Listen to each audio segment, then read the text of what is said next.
I can't hear Hannah.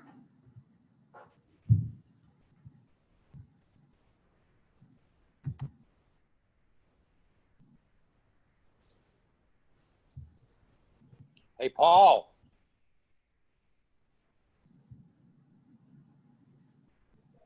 Hey, how's it going? Oh, I think we're going first. As soon as they get these, We're ready.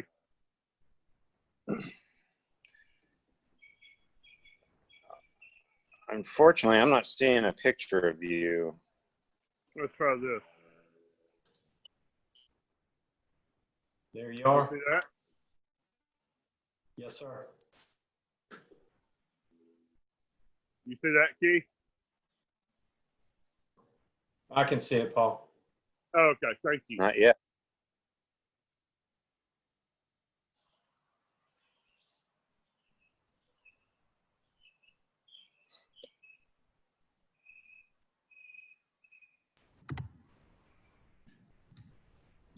Why can he see you and I can't? No, we can't hear you. You can't even hear me? No, I can hear you. I can't hear Andrea and Hannah.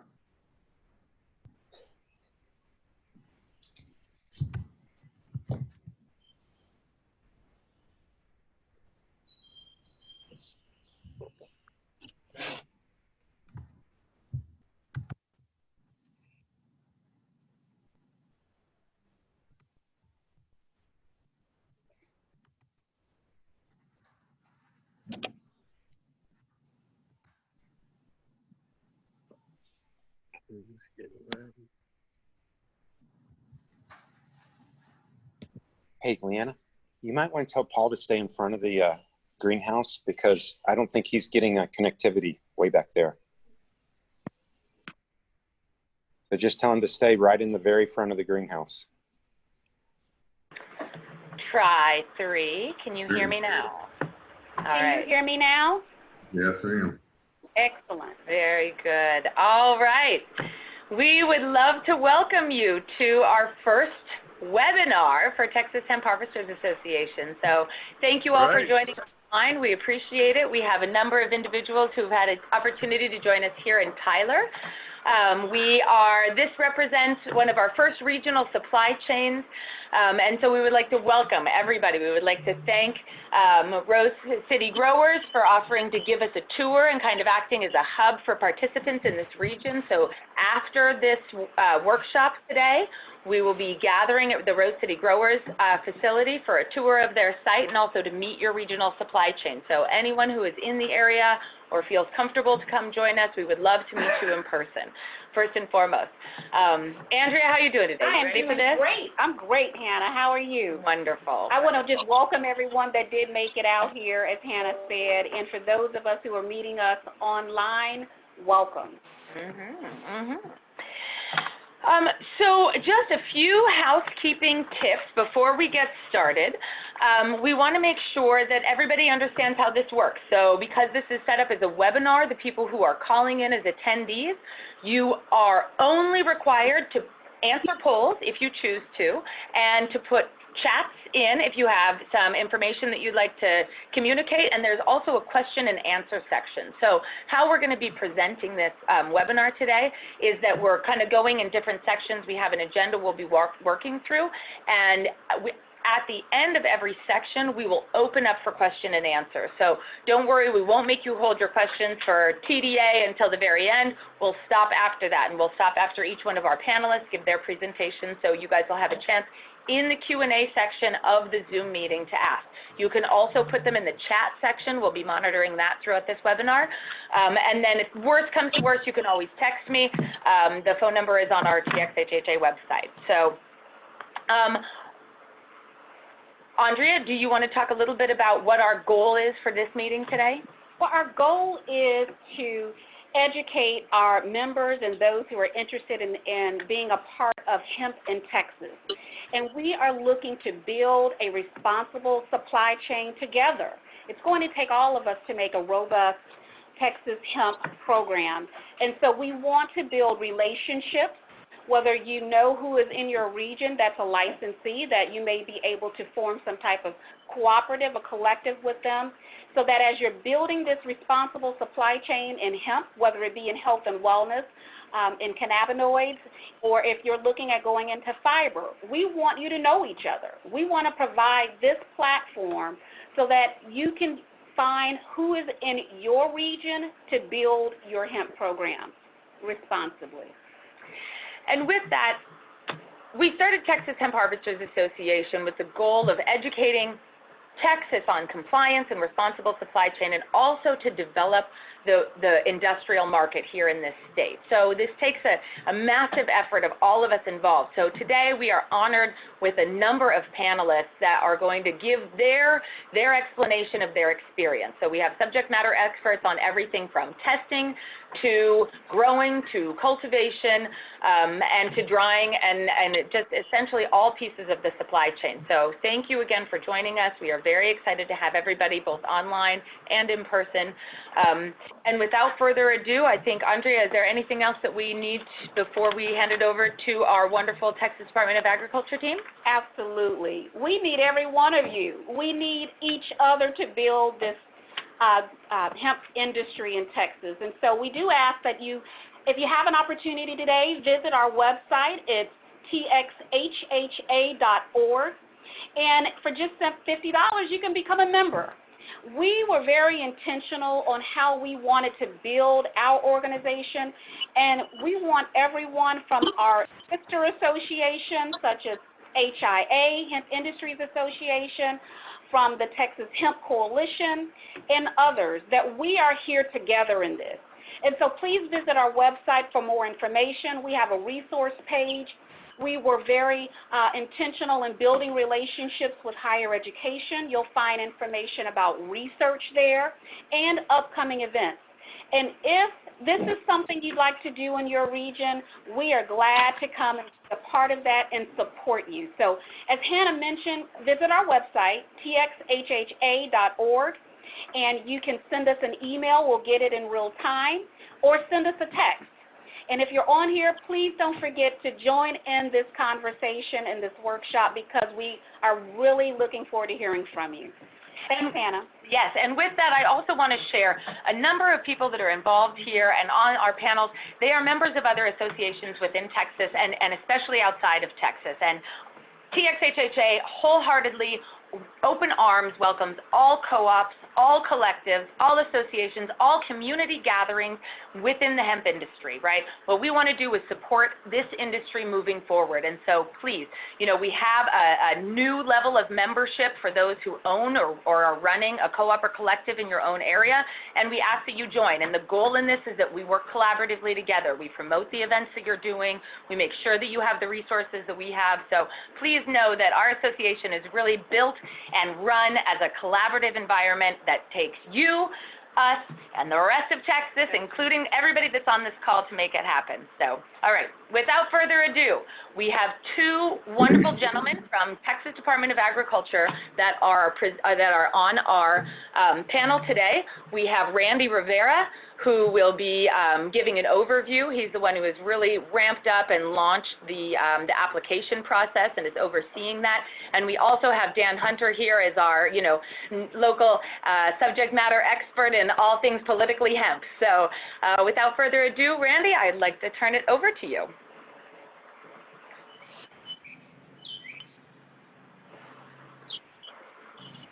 Well, good morning, Hannah. Can y'all hear me? Yes, we can. Very good. Thank you so much. Glad to be here this morning. Really going to give a lot of credit to a lot of folks, especially two individuals who have worked really hard over the last few months to get us to where we need to be for the issuing of licenses and whatnot.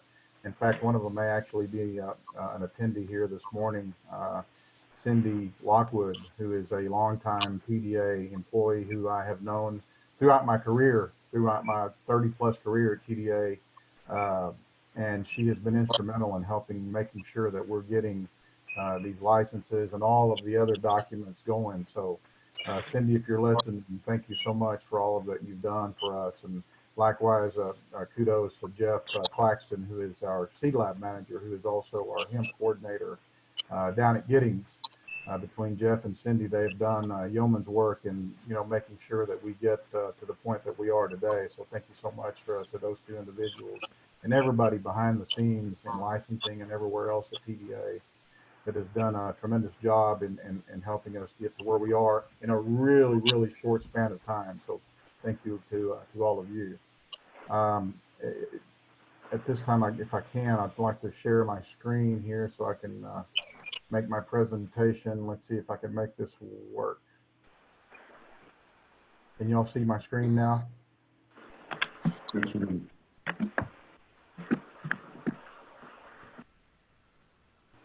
Are y'all seeing my PowerPoint presentation now? Can I get a thumbs up? Okay. Yes. All right, very good. So as I mentioned, we've got, of course, our Assistant Commissioner Dan Hunter, who has Hannah just credited for doing everything that has taken to get, to this point, of course, with everything hemp at TDA. So many thanks to Dan, all of his efforts as well. And of course, Jeff and Cindy, as I mentioned in the program earlier.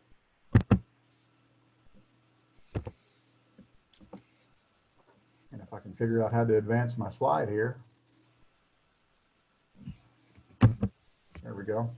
So I won't go through all of these bullets here, but just kind of a little history here as far as Texas is concerned with regard to the 2018 Farm Bill and the Texas House Bill 1325 and everything that has happened to this point. As you can see, in a really short span of time, we went from a law or House Bill 1325 to the Texas regulations that were promulgated by the TDA to today, where just this past week, TDA received its first lot crop permit. And I'll talk about a little bit of that stuff here in just a moment. And for those of you that are completely new and really haven't gone through the process yet, I thought I'd put just a really brief overview of what you have to do to become a producer, to apply for a hemp producer license. So is everybody hearing me still so far? Yes, sir. Very good. Thank you. So submit an application online to TDA through the TDA hemp website. And that little green button that you see down there at the bottom is the button or the kind of the portal that you would use to apply for an application, whether it's a producer license, whether it's a handler license, whether it's a sampler license, or whether it's a lot crop permit, or now, and most recently, we've also added the ability to apply for the sampler and transport manifest as well online. And I'll talk about those a little bit in a moment. As you're going through that process, especially on e-apply, I would encourage everybody to make absolutely sure that before you hit submit, that you've reviewed that application thoroughly so that your the numbers and the data that you've entered there for your application are complete and accurate. It's been our experience that, as these applications come to our licensing department, if there's one little bitty thing off there with a tax ID number or anything like that, it kind of delays the process. And we have to go back and forth with you a little bit through email to make sure that we've got that information and that data absolutely accurate. So make sure that before you hit submit that everything's good there. We haven't had really a whole lot of issues with that fifth or sixth bullet down there with regard to criminal history. There's been a couple of hiccups there, but for the most part, over the hundreds of applications that we've received, we've got some really good, upstanding citizens applying for these licenses. And make sure that as you're applying for a producer license, that you're sure to register at least one facility. So that it doesn't, again, delay the process in issuing a producer license. So once you've got a producer license, the next step in the process is to apply for the lot crop permit. And we initially, when we were going through this, again, it's a new program, so we had a few hiccups in there. Hopefully everybody that's listening here today hasn't had any issues with that, but if you've got any, concerns or problems in obtaining that lot crop permit, please don't hesitate to reach out. At the end of my presentation, I've provided an email address and things and you know how to reach out to us directly in case you've had any concerns. But so what is a lot? A lot is a contiguous area within a facility containing the same variety of hemp throughout the area. So if you've got, you know, if you've registered one facility, and in that facility you're going to grow multiple lots, and but I mean by multiple lots, you've got various varieties growing. Maybe, you know, this is first couple of years, you're going to try to figure out what variety works best here in Texas. You may have variety A, variety B, etc. Each one of those varieties would be considered a separate lot. So make sure that you're applying for the you know, the appropriate number of lot permits, as you do have varieties, to make sure that you're doing that legally.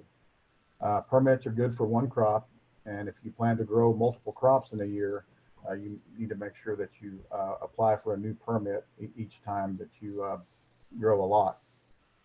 And again, multiple lots may exist within the boundaries of one facility. A list of TDA approved hemp varieties is available at our website, and again, as most of you are on here probably already have a producer license and lot permits and whatnot. You've gone to that TDA web list to make sure that your variety is in fact approved by TDA. We've got a number of handler samplers as well. If you have a producer license and are handling your own hemp crop, you of course, you don't, if you got a producer license, you don't need a handler's license as well.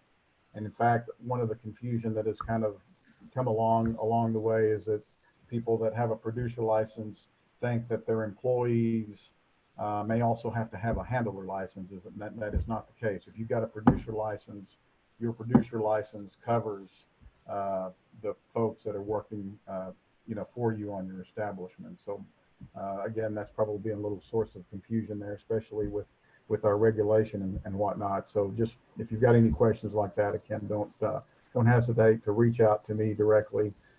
As I mentioned, I did provide my email address at the conclusion of this presentation, and you will have that. You also have the email address there for the hemp program, and you can email either one of us for specifics information there. Samplers are licensed, and it says they're trained by TDA to collect official regulatory testing samples.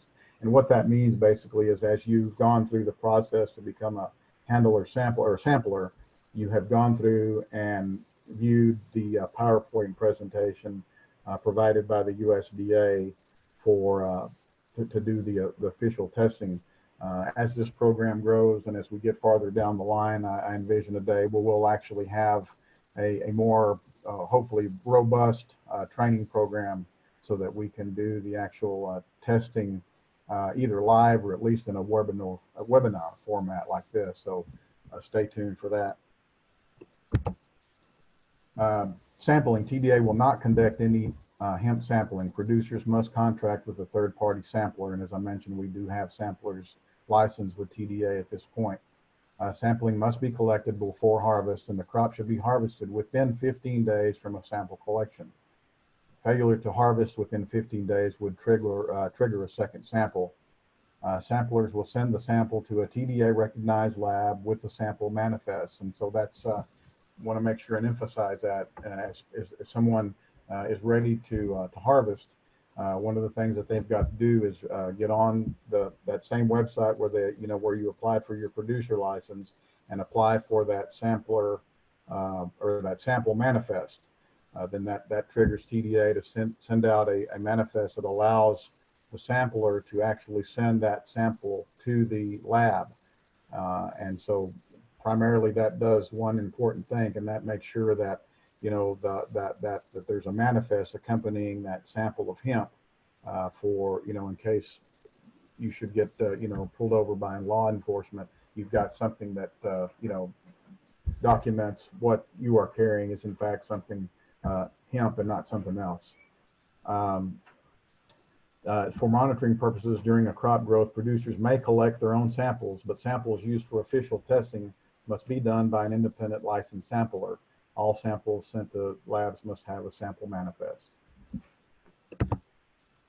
Official testing must be done by a TDA recognized laboratory. Now, you may have, situations where you're collecting samples along the way to test your THC levels, and you may, use some other source for that, but for the official testing, it does have to be done by the TDA recognized laboratory. Laboratories must be ISO 17025 accredited. DEA registration is not required during the 2020 growing season. Along the way, USDA came along and realized that labs would not be ready to go, so they allowed an exemption for this growing season. So, in fact, we have, we're following suit here in Texas as well, and it's not requiring that DEA registration as we register these labs and as more labs come online. Laboratories must report a measurement of uncertainty with results, and the results of tests must be, 0.03% or below total THC. Producers may request a retest of the original sample for failed samples. Testing will only occur on the original sample, and only 2 tests may occur. Transport manifests and processors. Once passing a test, the next step in the process is for the application of a transport manifest. And so again, at that same site where you applied for your producer license or your, those things there, you would go on and request the transport manifest. And any hemp being transported off a facility must be accompanied by a TDA transport manifest. Hemp may be transported to an out-of-state facility with a TDA transport manifest. Texas-based processors for hemp fiber must be registered with the Texas Department of Agriculture, and then processors of consumable hemp will register with the Texas Department of State Health Services. And if I read the agenda correctly, I think there's somebody from DSHS that will talk about that later on in the presentation. TDA lot crop report. So once you have gone through the process of becoming licensed, getting your lot crop permit, doing the sampling, getting the transport manifest, producers must submit a lot crop report to TDA for each lot crop permit issued. And I think, as I mentioned a while ago, just this week, we received our actual first lot crop report for some lot crop permits that were issued earlier in the year. Lot crop reports must be submitted no later than 30 days past the disposition of the crop, or 180 days beyond the issuance of the lot crop permit, whichever comes first. The lot crop report shall close out the lot crop permit for that particular lot crop, not necessarily for the whole license, but just for that lot crop. And kind of just a little update here. We've kind of provided these along the way, but this is a number of licenses that we have issued to date. This is as of yesterday morning. We have issued 680 producer licenses. We've issued 115 handler licenses, 56 sampler licenses, which we probably would like to see that number a little higher, given that those 680 producers are probably spread out, obviously, statewide. At this point, I don't know the concentration of those 56 samplers relative to those 680 producers, but I suspect there's probably areas of the state that may not have enough samplers, and so some of those samplers might have to travel a great distance to get to some location. And again, that's just speculation on my part, not really seeing the distribution on a statewide map. We have so far 21 processors that have registered, and at this point we are at 3 labs that have registered with the department. And as I mentioned, my contact information there regarding the hemp program. Obviously, you can go to our website for additional information. For general overall questions about TDA hemp program, you can email hemp@texasagriculture.gov.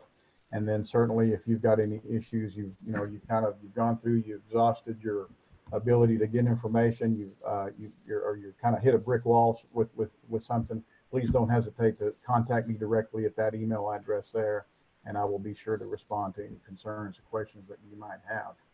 And Hannah, I guess with that, I'll turn it back over to you for questions and answers.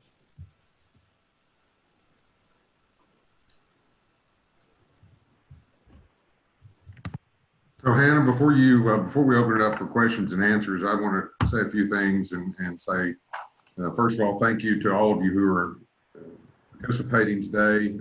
I can't emphasize how important it is that not only do you get information, but you get good information and correct information, and realizing what you have to do in order to produce this crop, process this crop, and sell the results of this crop. I also want to thank, and Randy thanked a lot of people, but there's a great deal of thanks that goes to him as well in the work that he's done putting this program together. You know, we began working on this, as he said, back actually before the Farm Bill passed. We were spending a great deal of time with several of the other states which were already producing hemp under the pilot project and research project things.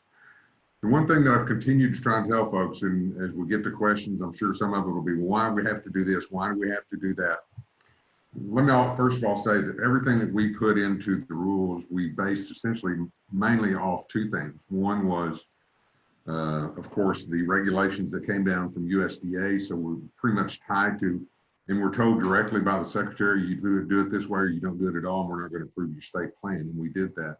If there were places that were not addressed in the federal law that had been addressed under the state law, we addressed those issues. I think everyone realizes, and I even spoke with Chairman Perry, who was the Senate sponsor, and Chairman King last week on a couple of different items, clarifying what their legislative intent was on a couple of things. And even they realize that and know that there's probably going to need to be adjustments made in the way that the hemp program and hemp law is run here in the state of Texas.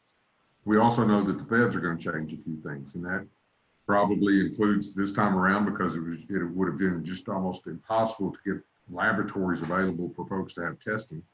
They relieved their original DEA certification requirement, which I think was very good. One thing that Randy didn't address was with regards to destruction of the crop. You know, under the original rules that were sent out by USDA, there was going to have to be destruction of the crop at a DEA approved facility. That is not going to be the case. If the crop tests hot, you have some options which are laid out in different guidelines. With all that said, I want to once again point out the most important thing about this, and go into the questions when people say, well, why do I have to do this? Why do I have to do that? Like I said, this crop is different from any other crop you've ever grown, processed, or used. You can't grow illegal corn. You can't grow illegal cotton. You can't grow illegal sorghum. You can grow illegal hemp. You can have you have a commodity and a product that has an illegal component to it, that if it tests above a certain limit, it is not considered legal. So that's why when we talk about all the manifests and the requirements, that's really for your protection. Because the last thing you want, we've spent a great deal of time working with the Attorney General's office, the Governor's office, Department of Public Safety. What you have out there is law enforcement at least understanding, so that when, you know, the sheriff gets a call from Billy saying, hey, I think Mary down the road just got some illegal stuff growing, he can look at what we have as far as registered lots out there. No, that's a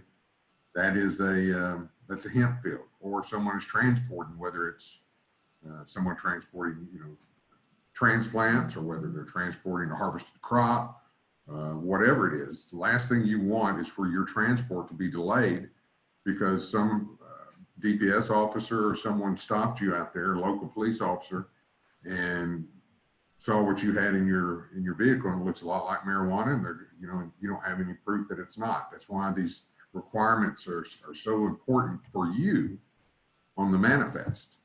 And so I encourage you to make sure that you're current in all those things. But most importantly, again, thank you for the opportunity to be here. But we also appreciate everything that Hemp Harvesters Association is doing as far as getting education and information out to folks. And so with that, I'll stop. And you know, Randy's our resident expert on the rules and regulations and programmatic items.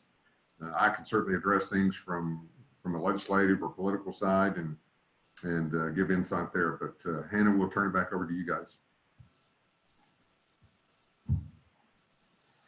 We thank you so very much for taking your Saturday morning, Randy and Dan, to be with us. We have an audience here in person and online. Hannah has a poll she's going to be sending out, but I want to poll our audience here, Dan and Randy, while we have a live audience, and perhaps have some questions for you guys while you're with us. Does anyone have any questions they'd like to pose to Dan or Randy right now? We have one over here. Yeah. I got 2 questions. Hey, Dan, Justin Pincus, Crown Grow with Walkeny Plant Farm. How you doing? Good, how you doing? Doing great, really good. 2 quick questions on selling the starts. Are we still having to test those starts before we sell them to a customer, to another license holder? I'll turn that one to Randy. You're on mute, Randy. So could you repeat the question? I think you kind of broke up a little bit there. Yeah, originally we were told that we were going to have to test the starts before starts are sold to other license holders. Is that still? Yeah. Start seeding a propagation, a small seedling. Small seeds, yeah. Okay. Sure. Yeah, and unfortunately, you know, we really can't, Yeah, there's no wiggle room on that. I mean, like Dan said a while ago, we're bound by statute. And then, you know, our regulations had to be written within those parameters. And at this point, you know, we are bound to, unfortunately, test those starts, seedlings, clones, whatever you want to call them, because that's just the way it's stated in rule. Now, as you know, as time goes on, as the research, if we can get some, you know, scientists along the way to get and tell, you know, provide proof or information to the world that, look, in fact, the THC level in these starts or seedlings or whatever is so minuscule or negligible that there's no reason to test them. We're really kind of stuck where we are, and really hate that, but you know, that's just kind of where we are at this point. Good question though. And do we just same thing, use a sampler tester to come out to us and use the sampler manifold? Same kind of course, not you don't have a 15-day window. We just get it tested and as soon as it passes, send it out to our customer. That's correct. Yes, sir. So it's a mandatory requirement to use a third-party sampler handler for the tests, even for propagation facilities. Is that what we're hearing? For the official test, yes, ma'am. yeah, that is correct. And you know, I'll also address some people have said, why is the TDA not sampling? That's really a manpower issue. We weren't given the authority for additional employees to be able to do that. And reality was that we didn't know whether there was going to be 5,000 or 500 hemp growers out there. And it was probably a matter of making sure that the producer could at least get samplers and get enough samplers out there in the private sector to be able to do this third party.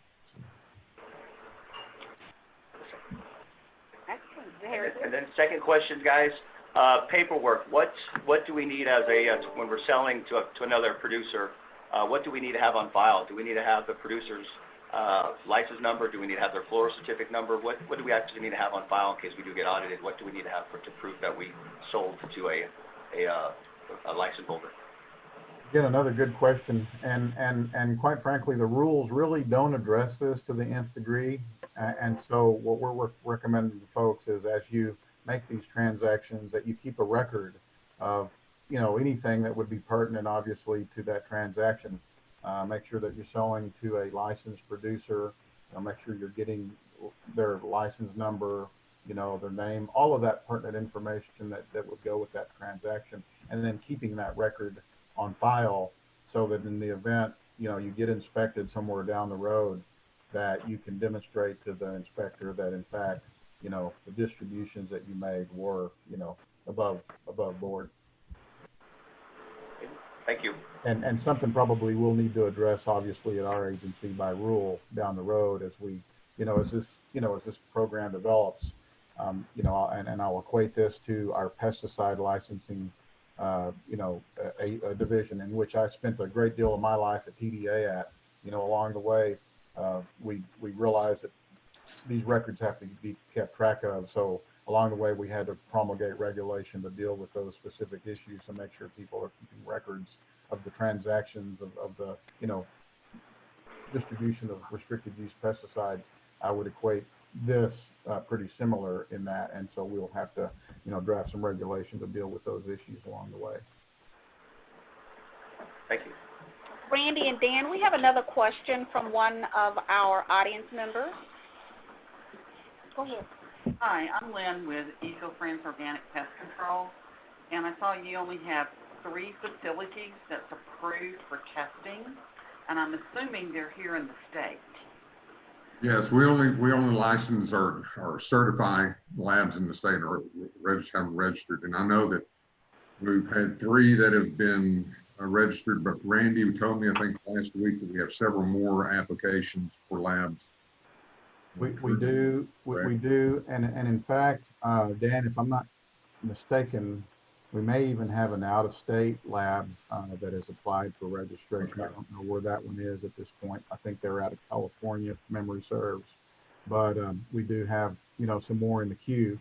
And, that lab registration is not as simple as just filling out paperwork and submitting the fee. There's a lot of paperwork that has to accompany that, and documentation that has to accompany that registration. And in fact, somebody that I didn't give kudos to a while ago, Philip Wright, who is our administrator for the ACP program, is handling that portion of that because he has a lot of experience and background in labs with his previous work. And so as we get those applications in, those are vetted by field to make sure that all of the information, that ISO accreditation is really an expensive proposition for these labs. It's not something that they just fill out paperwork and do. I mean, it's a really costly proposition for them. So it's just not a matter of the, the little $250 registration fee by TDA. It's literally, I think, thousands of dollars that they have to spend to get that accreditation, that ISO accreditation, so that they can become, accredited not only by in TDA's eyes, but obviously USDA and DEA along the way. So I hope that answered your question. And Randy, one of the things that this is Byron from Ionization Labs. We've gotten a question from a lot of growers fairly recently about the 15-day window with respect to the lot permits. And one of the things that they're asking is, strategically, do I need to break, if I have a really large, maybe 1,000 acres or something like that, and I know that I cannot harvest that within a 15-day window, do I need to break it up into separate lots and that I can achieve that in the 15-day window strategically in order to accomplish what needs to be accomplished? Can you all speak to that a little bit? No, that's exactly right, Brian. I think when you talk about those types of situations, that's one of that 15-day window is really one of those that we have no wiggle room in. I mean, that's where we were given directives from USDA that it has to be, and in our legislation as well, that had to be, harvested within 15 days of testing, because of, I think there was, a great deal of concern out there how much the commodity itself could change during that period of time, those types of things. But the other side of this is, that's a good thing for producers to look at, is that, once again, this isn't like harvesting, wheat or, anything like that, where you can go out and do a huge field and, a single night or something. Some of these harvesting techniques take a great deal of time and manpower. But yeah, that would be a smart idea for them if they have large acreage to have those in different lots, so that and coming off at different times would probably be the best thing for them. Either that, or make sure you've got enough. If you've got a big crop, you want to make sure that you've got enough manpower to get it harvested. Understood. Thank you.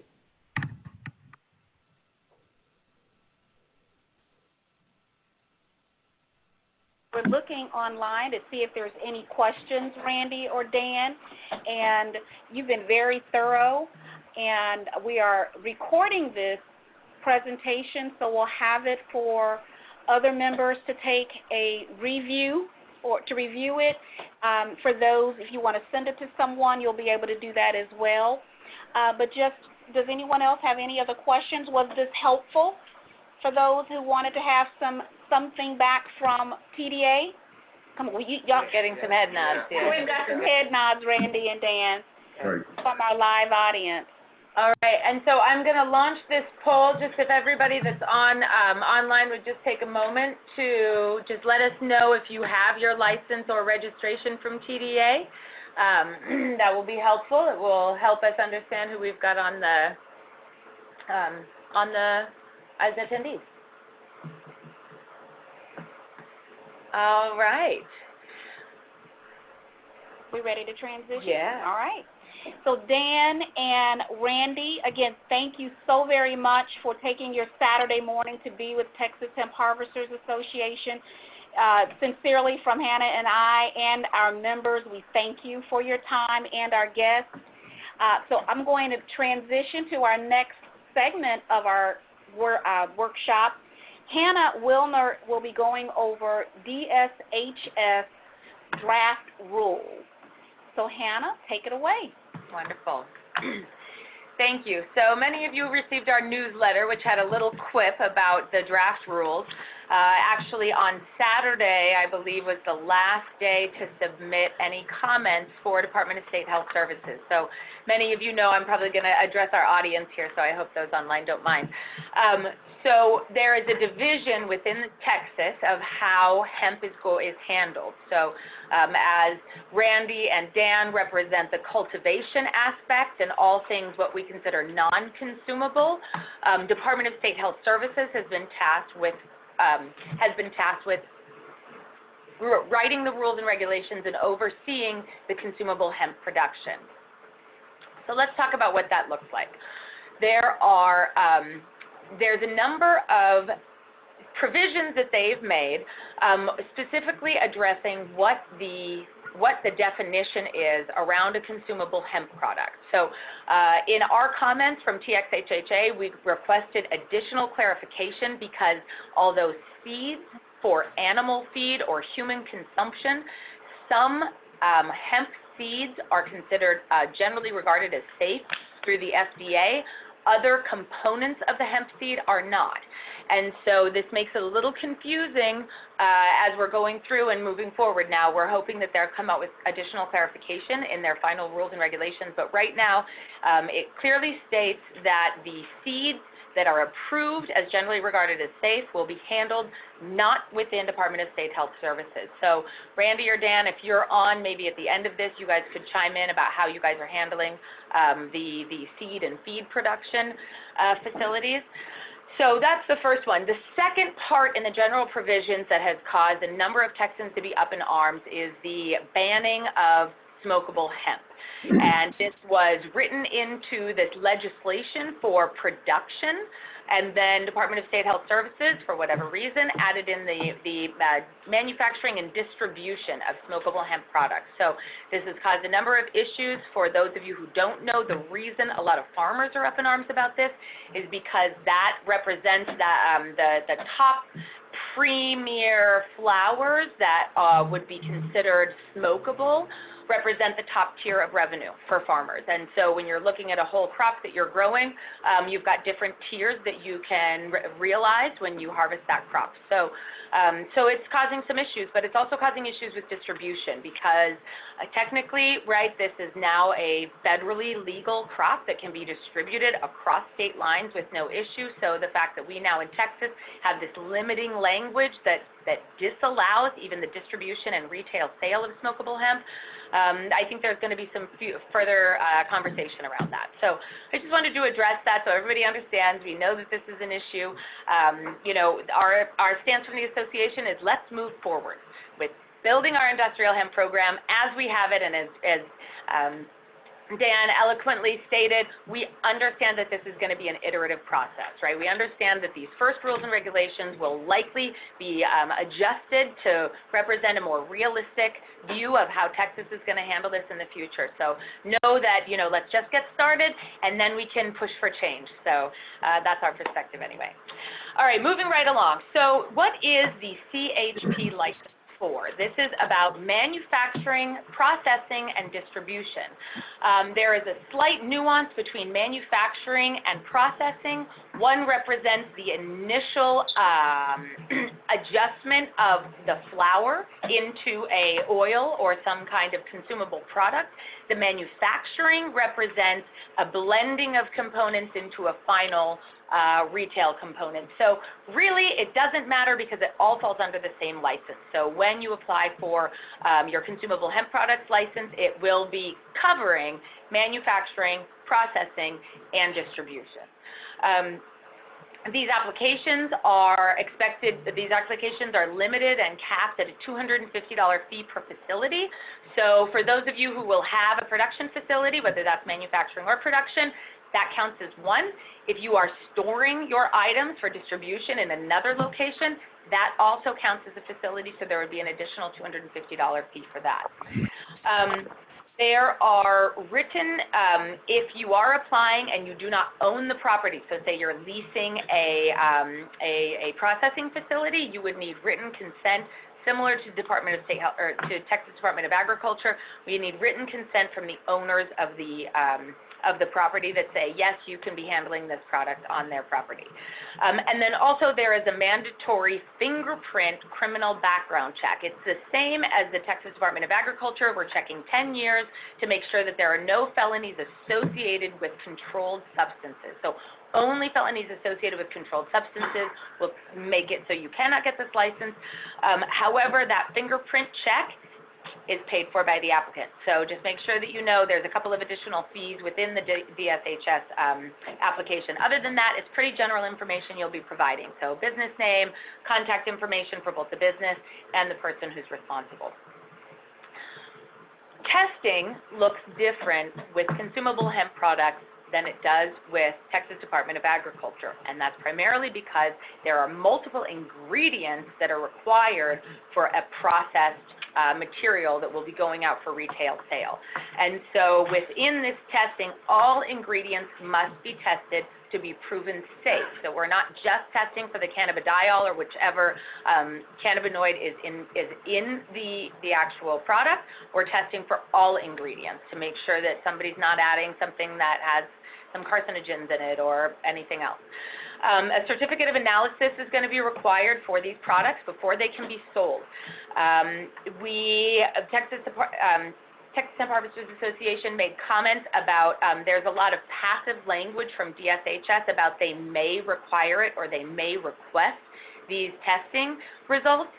We feel that true oversight would force someone to present this and that there could be an automated review of the COA that will easily flag Department of State Health Services if they need to get in and reevaluate one of the tests that came back, but that it would kind of be a pass-fail.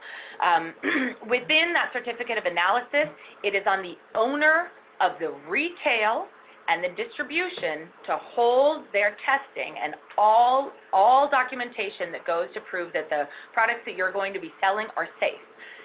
All of these requirements will be held for 3 years. So your certificate of analysis that includes your manufacturing, things like that, where it was manufactured, who manufactured it.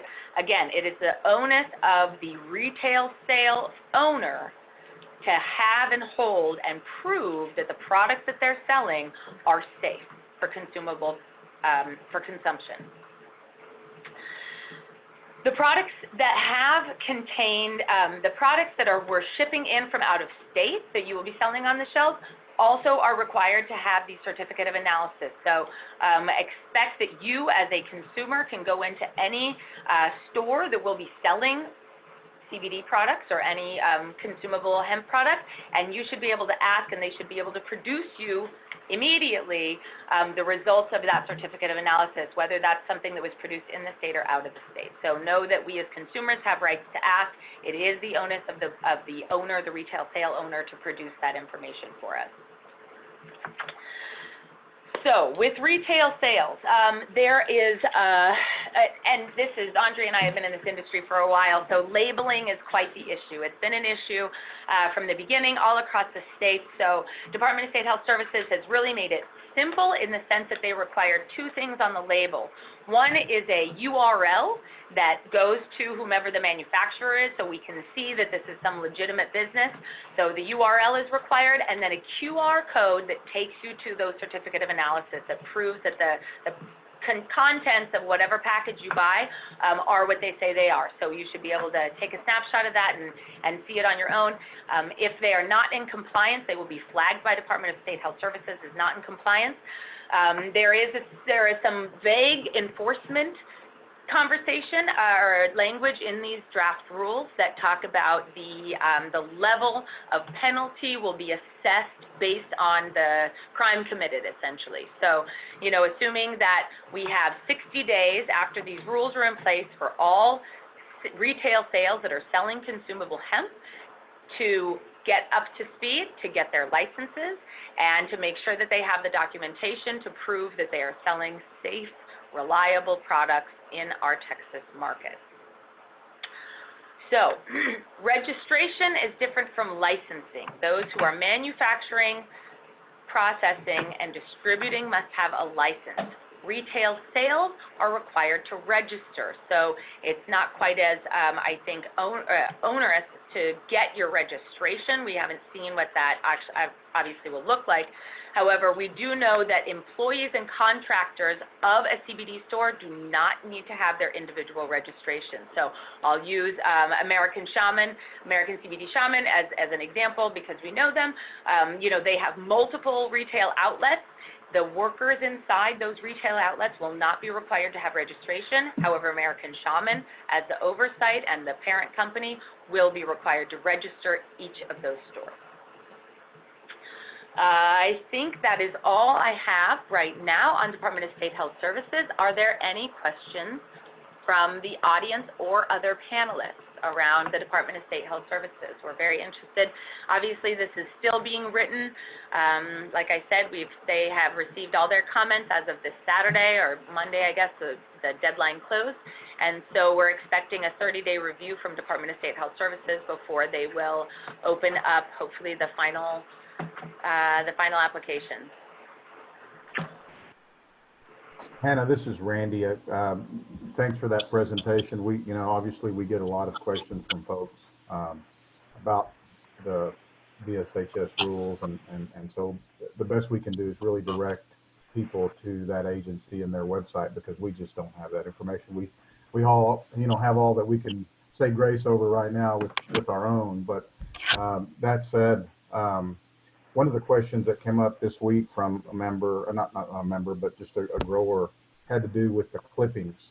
They were really interested in, what they could do, if they could do anything with the clippings. And I guess what I equate that to is, I guess, the pruning from, that process. And so, again, the response was, it's a harvest per our rule, per the pure intent of the act and the rule. It's a harvest, and we would have to treat it as such. Because they were thinking they might be able to take those and maybe dry them out and have yet probably another market for those, dried leaves for tea or whatever.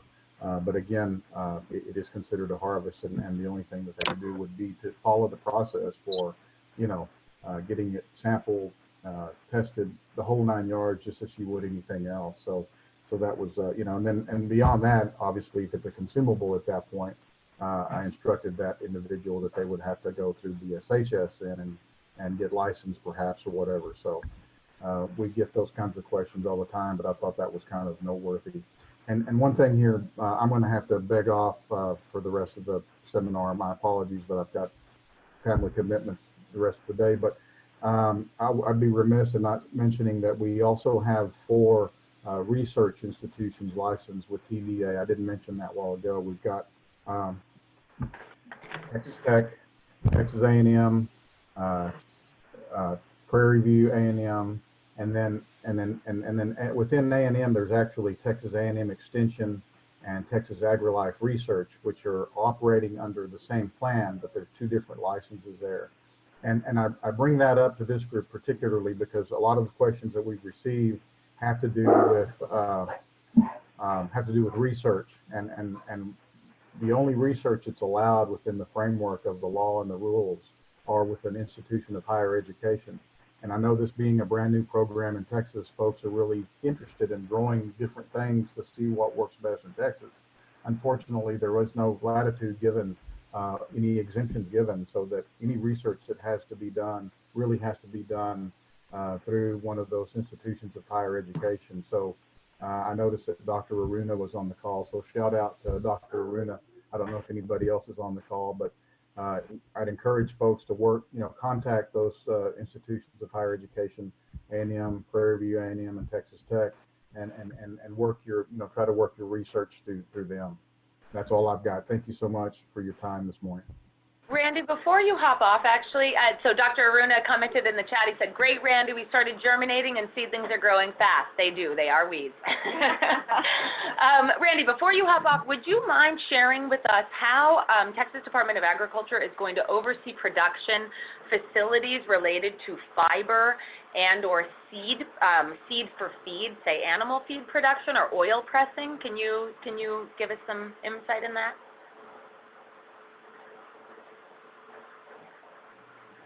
Well, let's see, and if Dan's still on the call, Dan, please chime in. But those facilities, as far as we're concerned, would be treated as processors. I mean, they just register as a processor. Whether it's a seed or otherwise facility. If they're doing processing that does not result in what we would quote consumable in the eyes of DSHS, register with TDA as a processor and go on down the road. As far as the product that they're processing, as far as TDA is concerned, they've passed the THC, they've got the transport manifest. At that point, we're out of it from a regulatory perspective. Dan?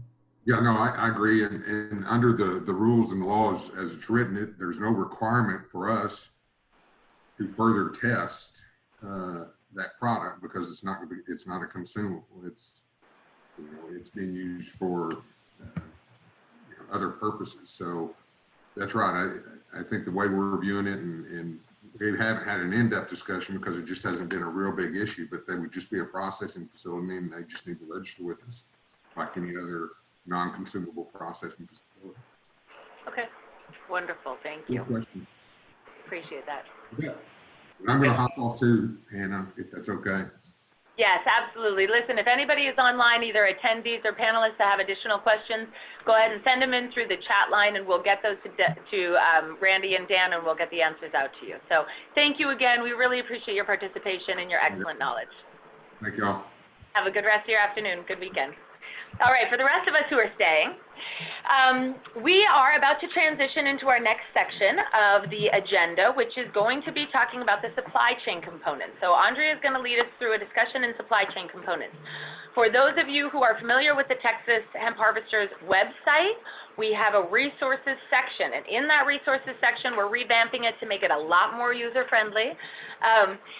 And what we have is a 3-page document that outlines kind of the categories of the supply chain. And so we bring this to our members to make sure that everybody is aware of all the parts and pieces it takes to move this crop from the ground out to a saleable commodity. So with that, I'm going to hand this over to Andrea. We have some handouts here in the room, so if you guys want to pass those out and make sure, Andrea is also going to be sharing that on the screen. She'll be presenting that and walking through it with you. So, Hannah, can you share with them about the poll that we have up now as we close out DSHS? Yes. And ask our viewing audience, I guess I'm doing it now, aren't I? Take it over. Those of you who are online, there is a poll. If you could take a moment and answer that question. I'm going to ask the question to our audience regarding DSHS. And the question is, has the ban on smokable hemp affected your business? Does anyone have anywhere where that would have affected your business? Okay. Well, it has many people who are in the hemp industry. The movement of what we would call the bud or the flower, these top colas, the language of smokable hemp became very important to our industry as to whether or not the ban was constitutional or unconstitutional. Right.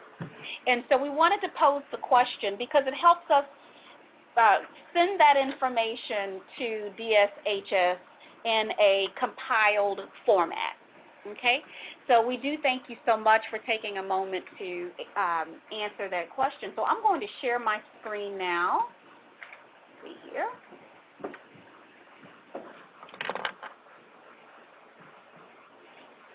And as Hannah mentioned, we are going to go over what does the supply chain look like.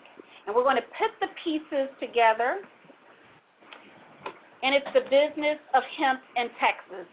And so we're putting together the conversation that we just had with Dan Hunter and Randy Rivera, along with what Hannah added on what the Department of Safety and Health Services will be engaging and how that licensing will roll out in the future. But that's really going to affect our business. We're getting into hemp because it is a business model, and there are many stages inside of this supply chain, as we have started to be made more clear of with TDA, of how is it going to affect our licensees, you being a licensee in Texas. And so the first part of this worksheet, for those of you who are with us, and again, as Hannah mentioned, you can go to our website, TXHHA.org, and click resources, and you'll be able to pull down this worksheet. But we want to touch on three major segments of the supply chain, and we're going to do this together. We want you to be able to identify where you are in this supply chain, identify where you may have some strengths, and then also identify where there may be gaps. And that's why we're here. We want to talk about where those gaps are. We know that we have how many testing facilities in Texas right now? How many licensees do we have to produce? Because we were taking notes, weren't we? 600, we have 680. And so these questions pose on where are these gaps going to show up? So inside of cultivation, we know that that is where you're going to start with your seedlings, your genetics, you're choosing what varieties you're going to use. The TDA has the list of varietals, and many of those of that 680 who have been issued a producer's license have identified, for the most part, what they're going to produce. Is that fair? And so now they're in the process of them getting roots, and it's now the question of where do I go inside of testing and this inspection? And that inspection is going to come as a part of those additional 4 licenses that we went over with TDA. And so we have the 4 licenses. We have the producer's license. We have the lot permit. You're identifying what varietals you are going to be producing under your license. We have that handler's license and that sampler's license. And so he shared with us firsthand that what will happen when you're needing to do any type of inspection, or most especially testing, is what? Is you're going to have to reach out to one of those 56 handler samplers in order to make an appointment to get your test sampled or your crop sampled. And so now we're talking about where is that third party in your license, in your business model, where can we identify where that handler is for you, and how quickly they can come out to your location to do that sample. And not only that, we're going to have to inspect that. They're going to have some criteria to inspect that plant. This is our first time handling this hemp product, this commodity inside of Texas. And so there's going to be some unknown variables there, most especially when it comes to documentation. We had a question earlier from one of our guests and one of our panelists that's coming up, is how do we document the transactions? And we'll get into a little bit of that further into the webinar. But if you are in the business of growing hemp, identify who's going to be your testing, who is going to be your sampler. And then, as Hannah mentioned, that COA. So when you identify that sampler, that's a licensee that you'll have to be a part of your supply chain. You guys are following me on that? And then your other partner inside of the supply chain is your testing facility. And so we want you to be very conscious of where you're putting that together, because you'll have a stop. You'll find yourself in a place where you have started growing, but you have some gaps, and then you're trying to figure out where you're going. When we're harvesting this material, we're then now going to have to do what? We're going to have to transport this material. We're going to have manifests that will go inside of moving this material. Every single one of those is another link in your supply chain, in your business model. So a part of the purpose of this workshop today is to go through where those segments meet your business. We'll have segments in here that will talk about the testing. We'll be talking about the some of the logistics and the harvesting. But as you look at this first page in your hemp supply chain is cultivation. If you're a producer, one of those 680, we want you to begin to identify where some of those gaps are and reach out to Hemp Harvesters Association that you may have identified something in your region that may be an asset to another licensee in your region where you're doing it collectively, you're cooperating with one another to build your region's supply chain together. So we'll go to the next slide, and that's drying and testing. Now we've harvested the material.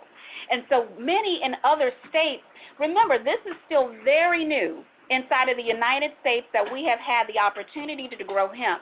And so we are going into another full year. We've got some variables that have come into place, like COVID and having to change some protocols on how we do business. But many would fall into this this variable of what to do with this material after they harvest it. And Hannah and I have shared with you that we've been in this industry for several years, and we have had and heard many of the stories that they couldn't harvest it quick enough, and the material began to rot and began to mold. And as Dan Hunter and Randy shared with us, you've got 15 days. You must have a plan on how you're going to navigate through moving that product that you just harvested. So now inside of cultivation, you finish growing it, and so where are you going to dry it? And so we're going to talk about that as we move along into the segment. Some of you may have a place where you're going to dry. Is it also a place that you may be able to work collectively in your region to help another licensee? When we begin to start talking about contracts very further along inside of our education with Hemp Harvesters Association, how do you produce and gather this weight of material to make it inside of a contract? Are you following me? So you want to make sure that in your supply chain, in your region, you have a link that's going to identify where you're going to dry it. How are those moisture tests going to be taking place? And again, testing shows up again, doesn't it? And then are you going to hang it? Are you going to have wet bales? Are you going to have silage choppers and such? And then again, you have another segment inside of your supply chain, which is the transportation and logistics. So Justin had a great question as where is this documentation to track this material? And again, those are some of the standard operating procedures that we'll talk about later in the workshop, along with generating good manufacturing processes in your system now so that you don't have to wait. Should there be an audit? Should there be anything that comes up? Because, again, Texas is very new to this. We're in a region in Tyler where at one point they're still questionable about whether or not you can even handle hemp here in Smith County. And so we want to make sure that we have a place for you to identify where your partners are. Processing and extraction. Boy, this is a big one. Okay, so let's go through those numbers that Randy shared with us. We have 680 producers. We have 115 handler licenses, and we have 56 sampler licenses. We don't know how many producers' licenses that are out there. How many testing labs do we have? 3 so far. So do you see where we have some gaps in our supply chain? So, yes. Because I've been approved by out-of-state testers if I want to send my samples to them. So, see, that's why you have Randy and Dan on to answer the question. Whether or not you can send it out of state, it is legal to have that material cross state line for testing. So yes, there are. You want to answer that? The question was to send the sample out of state to test, and that answer is yes. Sure. You can send it to a legal state, of course, that can sample that or test that material for you. That's not a problem. Same with international sales too. Okay. I don't think it's addressed international sales yet. Yeah, they did not address international sales, and as we move along, these questions start to come up, right?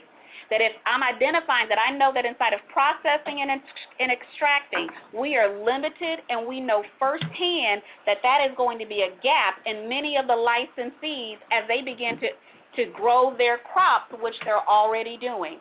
So we want to make sure that we have a platform to start addressing those questions and those gaps so that you're building your region together. I can't emphasize that enough. So identifying who's going to process the material, who's going to extract the material. So as we go along in the webinar today, we're going to have industry experts to talk about just those things. Once you extract it, are you extracting it for crude oil? Are you extracting it for isolate or distillate? Are you going to keep it in the raw flour form? And inside of your business model, again, where are your partners to help make those decisions? Those are contracts that will need to be in place on how you're going to move your product. Are you going to keep it in-house for your own use and your own business model, whether you have your own CBD line, if you're doing it for fiber? So mind you, it's not just health and wellness, it's also that other fiber and textiles that has an industry that hasn't been developed yet. Where is your production manufacturing facility? So the issue is here in Texas, there's not many. There are many interested in going live with manufacturing facilities. Many licensees are looking at bringing their producing arm of their businesses on within the next year of 2021. But what do we do today? What do we do with that material that we're growing today? And then also we have building material, petroleum, and textile. That's where when we discuss the industrial market of hemp, that's the future of where we're going with hemp in Texas. We know that, again, health and wellness has been identified, it's been captured, but the innovation that will happen with hemp is endless. And we're going to talk about some of that innovation as it relates to industrial products and building material, petroleum, and textiles. We also know that should you move your isolate and distillates inside of the product manufacturing, it can go into cosmetics, it can go into topicals and ingestibles, it can go into pets, it can go into the equestrian market, it can go into the food and beverage and dietary supplements. So we also know that inside of the FDA, there are still some language inside of their regulations when it comes to even consumables. So we want to make sure that you stay connected with Texas Hemp Harvester so that we can navigate that together as we're building the supply chain together. So this was just a precursor of where we're going in this next segment. We're going to have several panelists that are coming on that we're going to dive deep inside of this worksheet. We're going to start with cultivation. So if you bear with me, we're going to switch computers. Yes, you want to do that? Absolutely. I'm going to stop sharing right now and have some question and answers with Hannah. Yes, yeah, we had some comments come through. Thank you, Nathan, for your comments. We appreciate it. There are multiple forms that, excuse me, that your product, especially a flowering product, can turn into. And then Justin was kind enough to recall the fact on the TDA presentation that there are 21 producer licenses. We actually have one of those producers here who will be discussing what his processing facilities look like. They are not too far away from here. And so we'll get to that in a moment, but we want to open it up for questions, and also there's another poll that we can put out to see who in our audience represents which piece of the supply chain. So opening it up to our attendees in person, is there any questions on the overall supply chain as we presented it? Well, we did hear we saw some shaking of heads. We see that you have identified where there may be some gaps inside of what you're doing. Do we have business plans set up currently for being a licensed hemp producer? Handler? Okay. And so now is how do you make this your business? Mm-hmm. Question. Now, as far as who with the 3 testing facilities, and then with us like being able, who sends that to the testing facility? Would that be us as the samplers, or would that be the growers that sends that in? And it's mandated by the rules that the sampler themselves collect and be in possession of that until they, the sampler, sends it to the lab. So the pieces that will be kind of negotiable within the handler sampler is what lab they're sending it to. And Time frame of receiving it back, 24, 48 hours, how quickly you need it back. Yep. And so the final sample has its own requirements for quantities that the labs are required to produce. There is, I think there's going to be a little bit of question of when farms are testing periodically what their process is to ensure that they have a similar, what we call standard operating procedure, SOP. Andrea's going to go into those a little bit later, but a standard operating procedure for collecting the samples that will mirror whoever the final sampler, the third-party sampler is, and how they handle their process, because how the samples are taken absolutely affects the results that are provided. And that includes all the way down to drying your samples before they're sent in. So there's a lot more to come out about sampling, and thankfully, in our next session, we have a number of subject matter experts, and Byron is with us from Ionization Lab, so he will be diving deep into the testing, so hopefully he'll give us a little bit more information and be able to answer some of those questions. Are there any other questions before we move on to our subject matter experts and panelists? I see one in the Q&A. Where to find the screenshots? They are great. Well, we can, if you're talking about the document that has the supply chain on it, they are in the resources section of TXHHA. We can put that in. I do have one question. Yes. Justin brought up a point about having to test the seeds before they leave, usually about 4 weeks old, to the farmer. And I have a graph, of course, that says this is how many acres n equals to samples, how many samples we have to take. What is that, because it's not by acre, whenever they grow it in the greenhouse for the seeds of 4 weeks old, what is the sample quantity for them? As a matter of fact, Justin is our subject matter expert on this, and so I think he'll be perfect to answer it. Yeah, the question was, you brought up that it is mandatory to test when they're about 3 or 4 weeks old from the greenhouse to the farmer. Right. I have a formula, but there's also a graph that says if for every 1 acre, you do 1 sample, all the way up to, I think it's about 18 acres, then the formula changes a little bit, so then it's not 18 acres and 18 samples, 19 and 19, it starts to skew a little bit. What is the N equals for the 4 weeks old? I haven't even looked at that formula, to be honest with you. So how do you consider yours a lot, you know? Oh, when we filled out our lot, our lots, like I have a 10-acre lot, and we're doing 2,500 plants per acre. So acres, so we're still on acres. Yeah. Okay, I think it's acres, and then when they had it up there, they're talking about if your next lot is 6 feet away, then all of a sudden that's another lot. Okay. That's kind of news to me too, so now I have to relook at what we, then you do it another $100 permit, and then if you change your permit, it's $500 when you change your, so. And it was really hard. The GPS system didn't work. You guys probably noticed that. You tried to do your GPS off your phone, and then the TDA GPS wasn't working correctly. So it was hard to get all our lot permits. Right. Okay, so you are just by acres, just like out in the field. Yeah, we're just like one of our strains. We're just picking 10 acres. We put the GPS. We drew a certain square, and there's 10 acres, and that's all we did. They didn't ask how many plants or anything. Just asked acres. Okay. All right. Thank you. It's pretty straightforward once you get it finally figured out.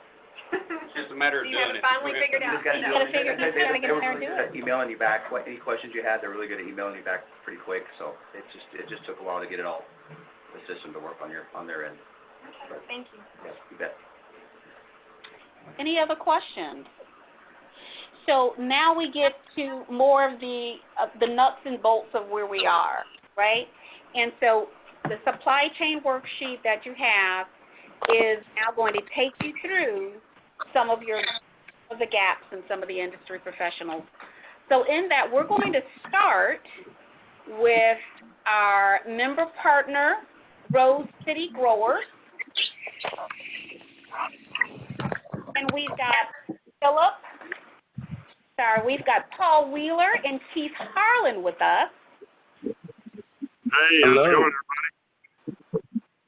And this is also, I'm not going to take your glory, but I want to make sure that we all know that this is where the tour will be after our workshop. So, guys, take it away. All right. Thank you, Andrea. Well, we appreciate you and Hannah and everything that you've done to put this event together. We appreciate Randy and Dan for being here on Saturday morning. And we'd just like to tell you a little bit about ourselves. We're Rose City Growers. We're located here in Lindale, Tyler area, East Texas, Smith County.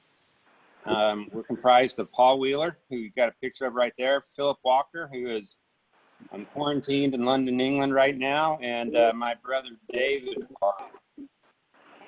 And back when House Bill 1325 went through in June of 2019, we decided that we were going to jump into this industry and build a company to take advantage of a lot of things that we think are really life-changing about hemp and the cannabis plant. So anyway, we formed Rose City Growers back in December of 2019. Our first phase was to be a supplier of clones and seedlings to local farmers. Our overall goal is to create a local cooperative group of growers that we can contract to grow the product that we need for our products, a cooperative grow situation. And to begin with, we're going to be supplying the clones and the seedlings to these farmers. The Paul's down there in our mother plant greenhouse, where we house our mother plants, the mothership. Hey, everybody, how's it going? I'm going to turn the camera around the other way and kind of walk you through about 40 or so mother plants. And Keith can give you some more information on those and what kind of production you could expect on cloning this particular variety.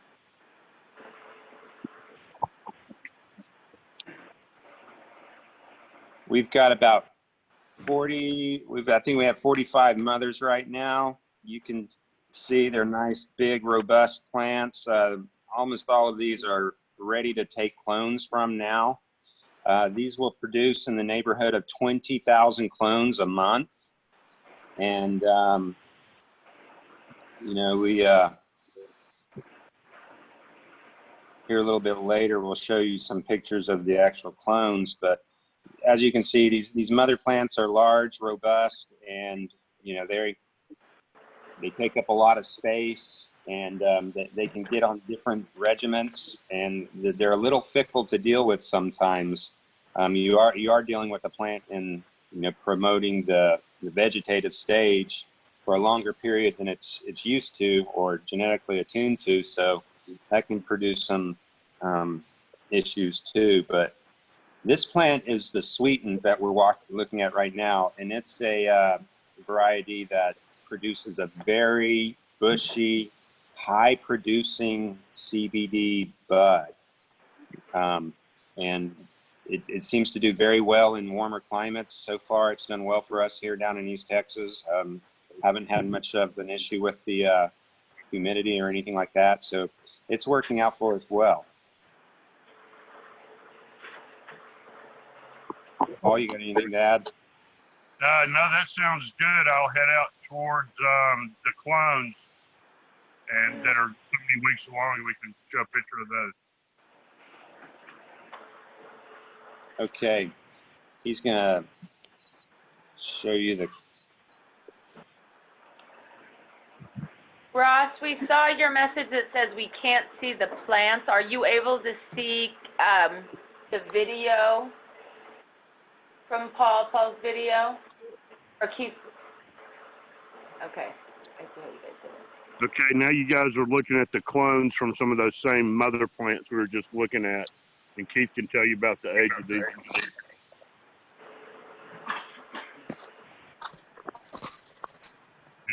And the process and the potting soil.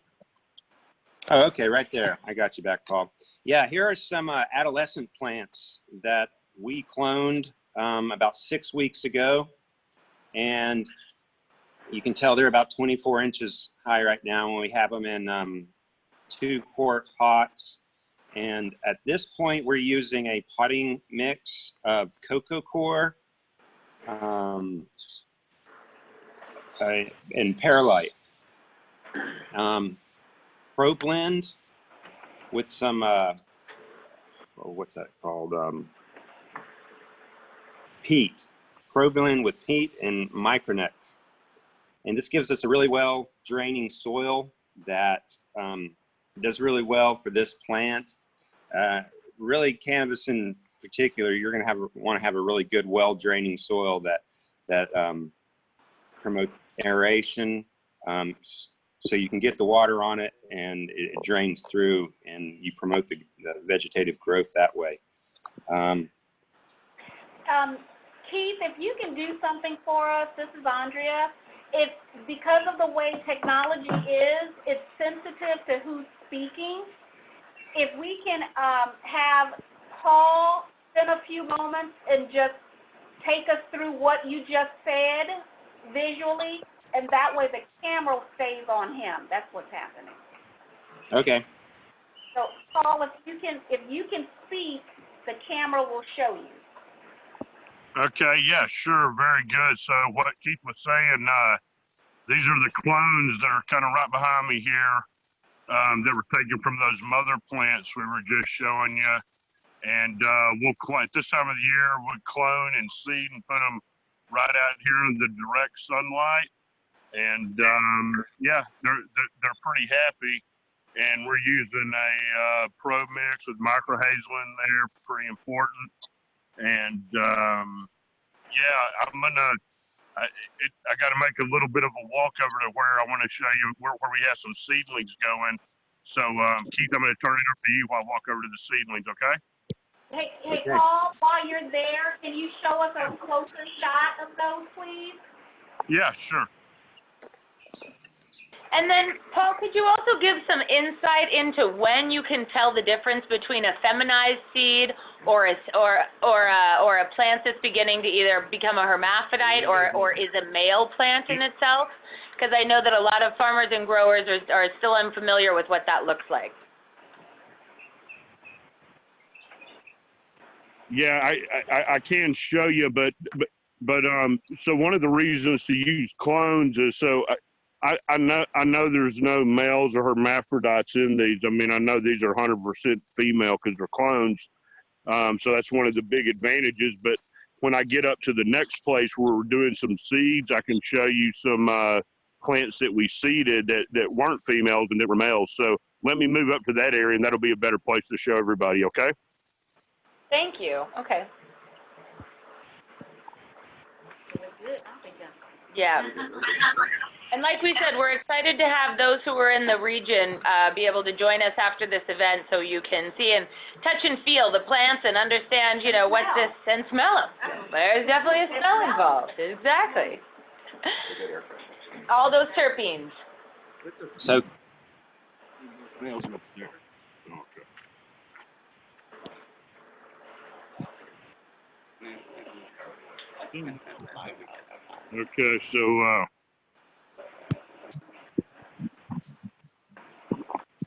Okay, so here we are on some these are just 72 count trays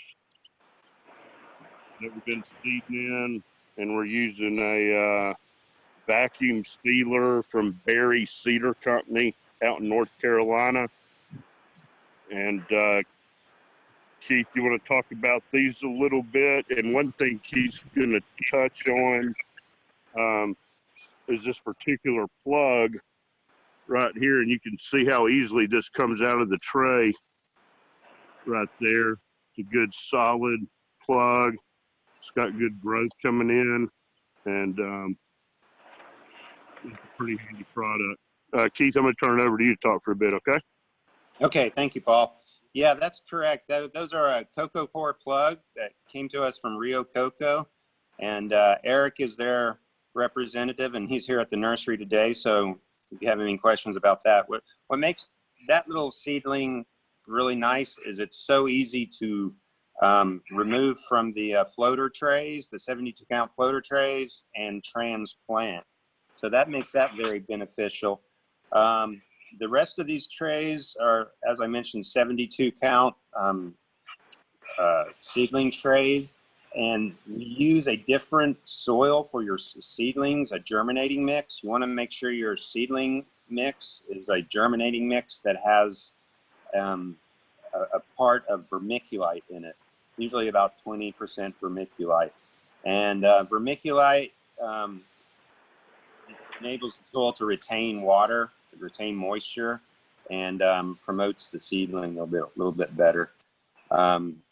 I touched on it earlier about the other soil that we use. We're really looking for a quick, for your adolescent plant, you're looking for a soil that drains really well and even quickly. So yeah, that's the germinating mix, and those are our seedlings. Those seedlings are about 3 weeks old right now. And one thing you have to be careful of when you're doing seedlings is after 10 days or something, they tend to get really hungry, and you might want to give them some nitrogen to. You'll tell they'll start getting a little bit yellow, and that's when you want to hit them with a little nitrogen. So. And Paul hit on it a little bit about the pros and cons between seedlings and clones. You know, seedlings, you're going to have to sprout them, transplant them. They're a little bit more fragile than clones. And even if your seeds are feminized, there still is a chance that 1 or 2 of them out of 100 might turn up to be males. So you're going to have to keep a close eye on those seedlings when they start to flower. You don't have to do that with clones. Clones are guaranteed to be the same sex as the mother that they came from, and we only do female clones or female mothers. So they're also. I'm over at some of these males, Keith, if you want me to.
as critical as the regulatory testing itself, because otherwise you're just not going to know what your outcome is going to be.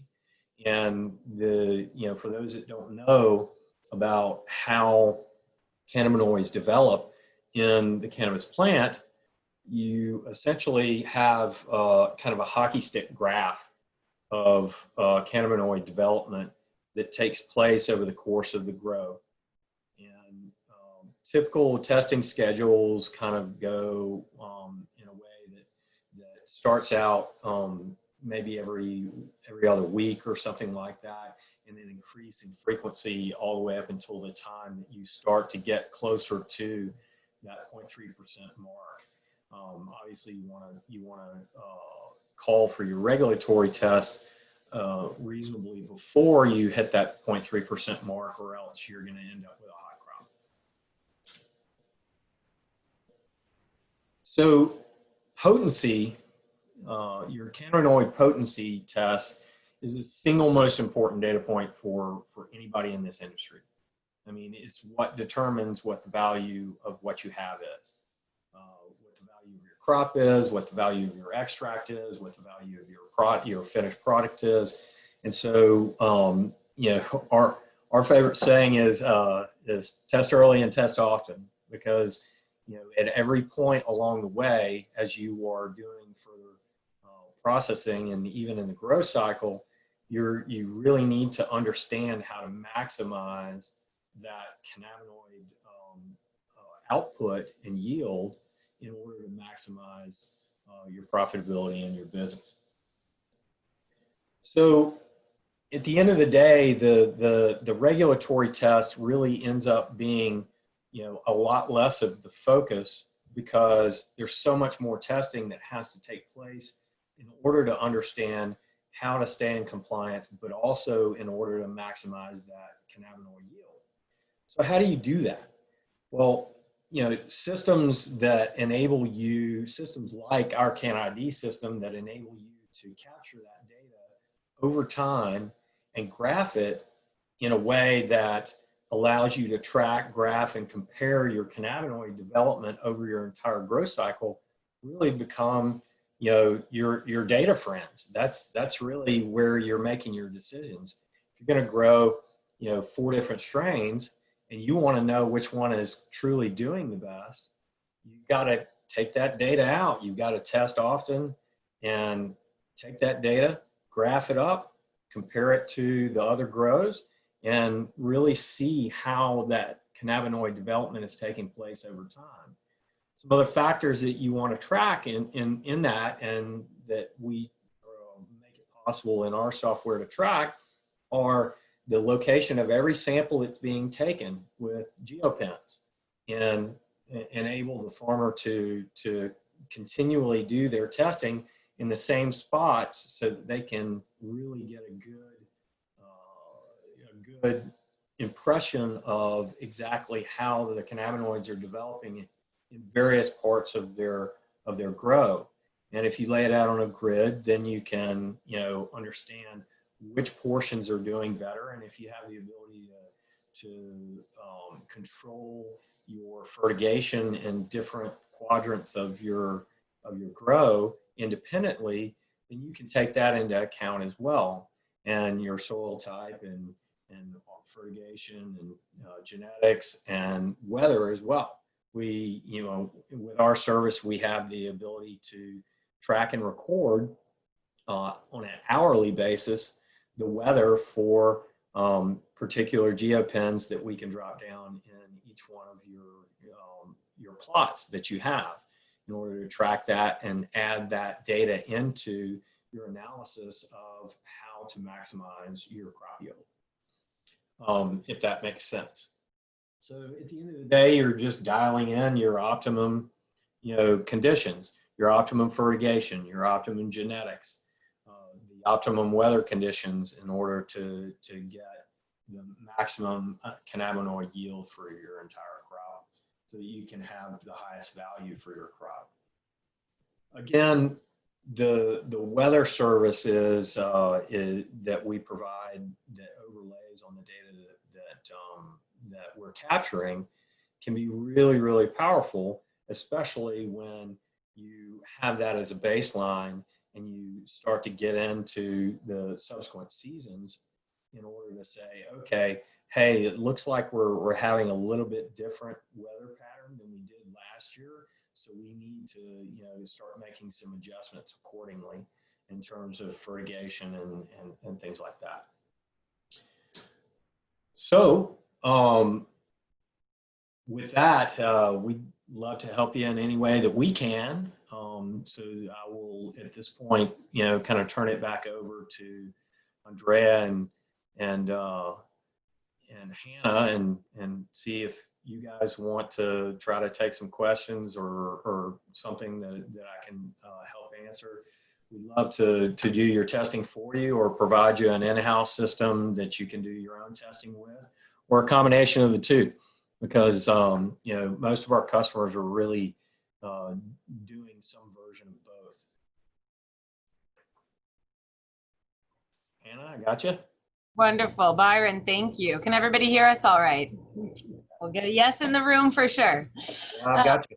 Wonderful. Okay, Byron, thank you for that presentation. That was excellent. I know that you guys have been giving a number of presentations lately, and I just knew that it would be important for our members and also audience to hear how important the testing is, meaning the frequency of testing before this final sampler handler that is a third-party testing. So what ionization offers, I think, well, what we've seen unique kind of in this testing space is the, what do we call it? The technical agriculture. Precision agriculture. Precision agriculture, right. So essentially, if you are providing testing through ionization labs, they can graph your progression of cannabinoids throughout those tests. So in a 3-month cycle, from everything from early stage until you're going to be in your final testing, they'll help you to understand when you actually need to request that 15 days ahead of time, because you'll be able to see the progression of cannabinoids. So are there any questions from our audience here on testing? I know we have some testing people in the facility also. All right, I see no hands raised. How about online? Anyone on, you can put it in the chat or the Q&A. And if we see none, we will be handing this over to the next phase, which is our harvest. So once we've got the plants in the ground, we know that we've got the pests taken care of and we're mitigating any of those risks. Then we get the final test. We've got 15 days to harvest, and Nick Book out of Oklahoma, he's one of our longtime members. Nick has years of experience with harvesting this crop, so we're going to turn this over to Nick so he can give you an explanation of what he has experienced and also give you some understanding about harvesting and the different harvesting processes. So with that, Nick, take it away. Hey, good afternoon, guys. Thanks for having me. Thanks for all your time being here. A little bit about myself. I got into business about 4 years ago. We started cultivating in Montana first. Eventually got into extractions there. I'm back in Oklahoma now. I live in Texas. Our facility is here in Oklahoma now. We started our seed company here with anticipation of Texas becoming legal when it did. So we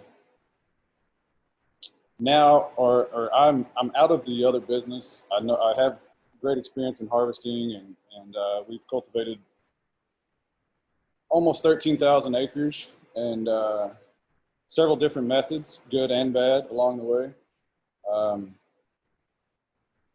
But Andrea and Hannah had asked me to talk a little bit about the harvesting techniques and the things that we've seen work and not work. And probably I'll just roll into it. I mean, the worst, I say the worst, you want to maximize your CBD through the process. And then once you get to harvest, you want to keep as much of that CBD as possible. There's multiple ways, and it still hasn't been perfected on the best way to harvest. But thing that I don't recommend is combining it, or cutting and drying it in the field and then grinding it right out of the field. You're going to lose a lot of content, and I've seen tests go from 12% right before harvest to 4% after it's milled. in that process. And obviously that's not, that's not what you're looking for if you're trying to get high CBD content. A little bit better way to do it, cutting it in the field and then using a mechanical dryer, but you're still going to lose a little bit of your CBD content. I've seen it lose up to 2 points through mechanical drying processes, from the harvest through the drying process. And then, sorry, it's getting a little hot here in the warehouse. I'm walking slippers. Probably, the best way that we've seen it is traditional tobacco methods, where you're chopping the whole plant and it sits on a conveyor and goes into the truck and then taken to the drying barn or a place to hang and dry. That's the way that we've been able to keep the majority of the CBD content, or keep it as high as possible on a large industrial scale. Obviously, if you're growing in greenhouses or you're growing indoors and things of that nature, you've got a lot more control over. It's a smaller scale, so you're not using big industrial equipment to do that. But really, I would love to answer any questions or, talk about our seed production or anything else you guys have. I've got a lot of information, but getting it from here to here is sometimes hard. If you guys can help pull it out, that'd be great.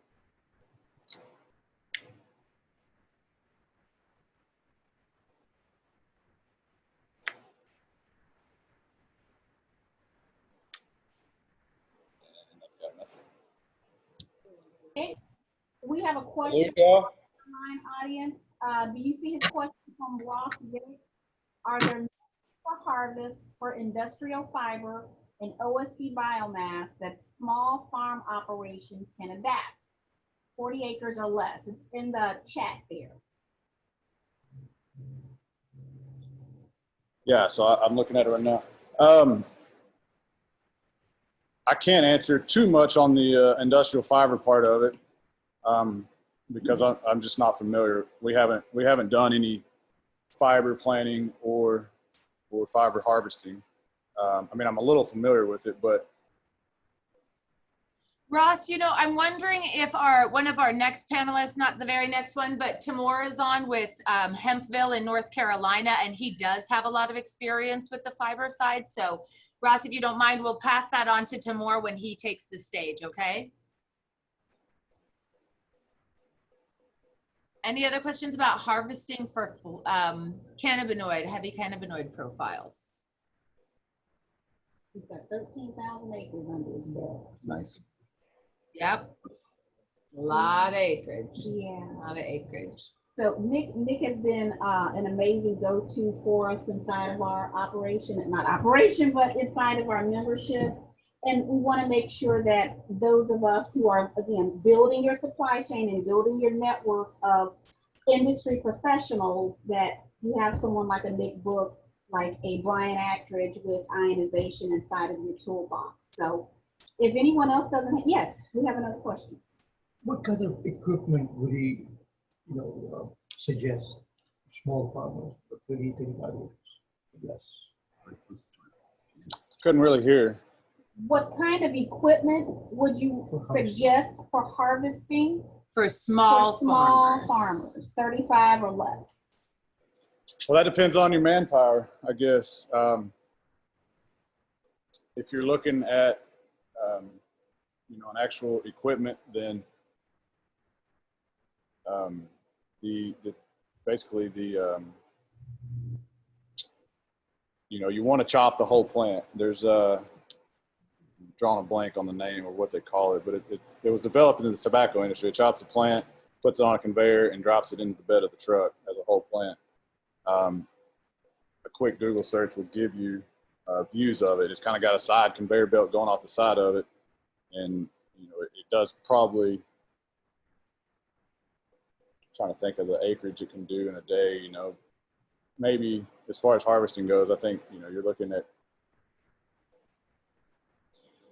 5 or 6 acres an hour. And depending on how many plants you're doing, you can do the math on that. Well, hey, Nick, how about you look for it and send me a message and I'll share it with them, or you could just put it in the message once you get the name Yeah, of it. I got it right here. Yeah, I'll reply in the messages so everybody can see it. Nick, have you ever had to hand harvest any of your crops? Oh yeah. Tell us a little bit about that, because I have a feeling that some of our farmers in Texas may have to do it just because they've got smaller plots or something else, some other reason. I mean, what we do on our small or when we're doing our seed harvest, we'll just go through it when it's time to cut, and we'll just clip off all the branches, all the main branches off the main plant. We'll put those in our drying racks in our drying room. The humidity in there, we like to keep it in the drying room below 50%, right at 50 or below.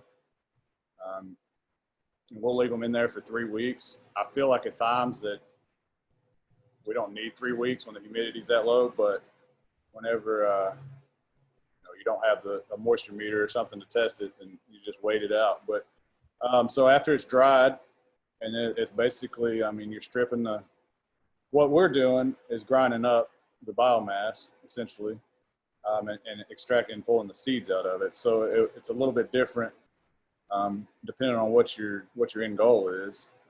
Probably, from a small scale, most farmers are not doing biomass. They're growing for CBD smokable product, which as we touched on earlier is kind of a gray area right now. So but from a biomass standpoint, I mean, we literally put some leather gloves on and crumble it up in our hands, and it's a lot of manual labor, and I don't think a lot of people getting into it realize the tediousness of it and how that all comes together. But when we grind it up and that's your end product. But the clipping of the plants isn't the hard part, I'll tell you that. It's the actual labor of grinding it all up. Grinding, the making it into biomass from the stalks. There's hammer mills and things like that, on a smaller scale that are accessible and relatively cheap. Relatively cheap. Relatively cheap, Maybe after the first successful harvest, you can buy one. Nick, here's a quick question that I know, a lot of people struggle with is, if you are a small farmer, separation of the bud from the stalk, is kind of one of those big bottlenecks, as you probably are painfully aware. And, separating efficiently and not losing a lot of material ends up being kind of the holy grail of that part of the process. And so do you have any thoughts on the best technologies to use? Would you recommend trying to do separation while it's wet, right at harvest time, or using something that's going to separate it while you're harvesting it? Or would you recommend drying it and then doing your bucking and separation? Or maybe you can talk about that a little bit. I think, again, it depends on what you're going for, right? I mean, if you're just separating the buds from the stems, then you're just trimming it up as much as possible. But if you're going to a grind, then it becomes really hard to grind if the material's wet, or it becomes hard to break up and separate. Maybe, so let's see, about, 12 weeks ago or so, I actually ground up some wet material, and just kind of as an experiment. And then the next day I ground up some dry material, and it took me about 6 hours to grind up the wet material as opposed to about 30 minutes on the dry material. And it was just, it's so sticky, and it's just almost impossible to work with. As far as, I didn't send that material off to get it tested. I was just basically doing an experiment on how easy it was to manage while it was wet. But I can imagine that, you know, if it is wet, that you could probably, you know, retain a lot more of your cannabinoid profile, but it's almost counterproductive. It's really hard. Yeah. You know, I mean, I think that's been one of the challenges that a lot of farming operations have had, especially the small ones, is, you know, you sacrifice some of your cannabinoid content by drying it, and then it becomes crumbly and you lose some of your cannabinoid content when you process it that way.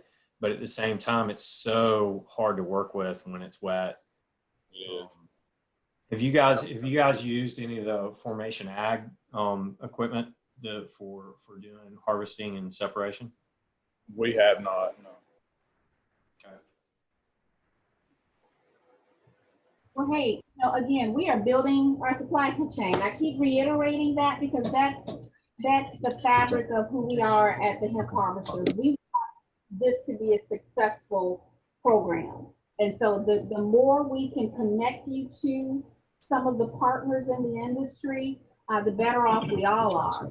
And so Nick, thank you I have been to Nick's farm out there. So ladies and gentlemen, when he say he's sweating, he is sweating. So, hey, thank you for taking your Saturday to be with us, Nick. We'll make sure that they get your contact information if there's any additional questions that they may have. And thank you, Byron, for chiming in on some of that dialogue with us. And hey, man, just go get you some cool air.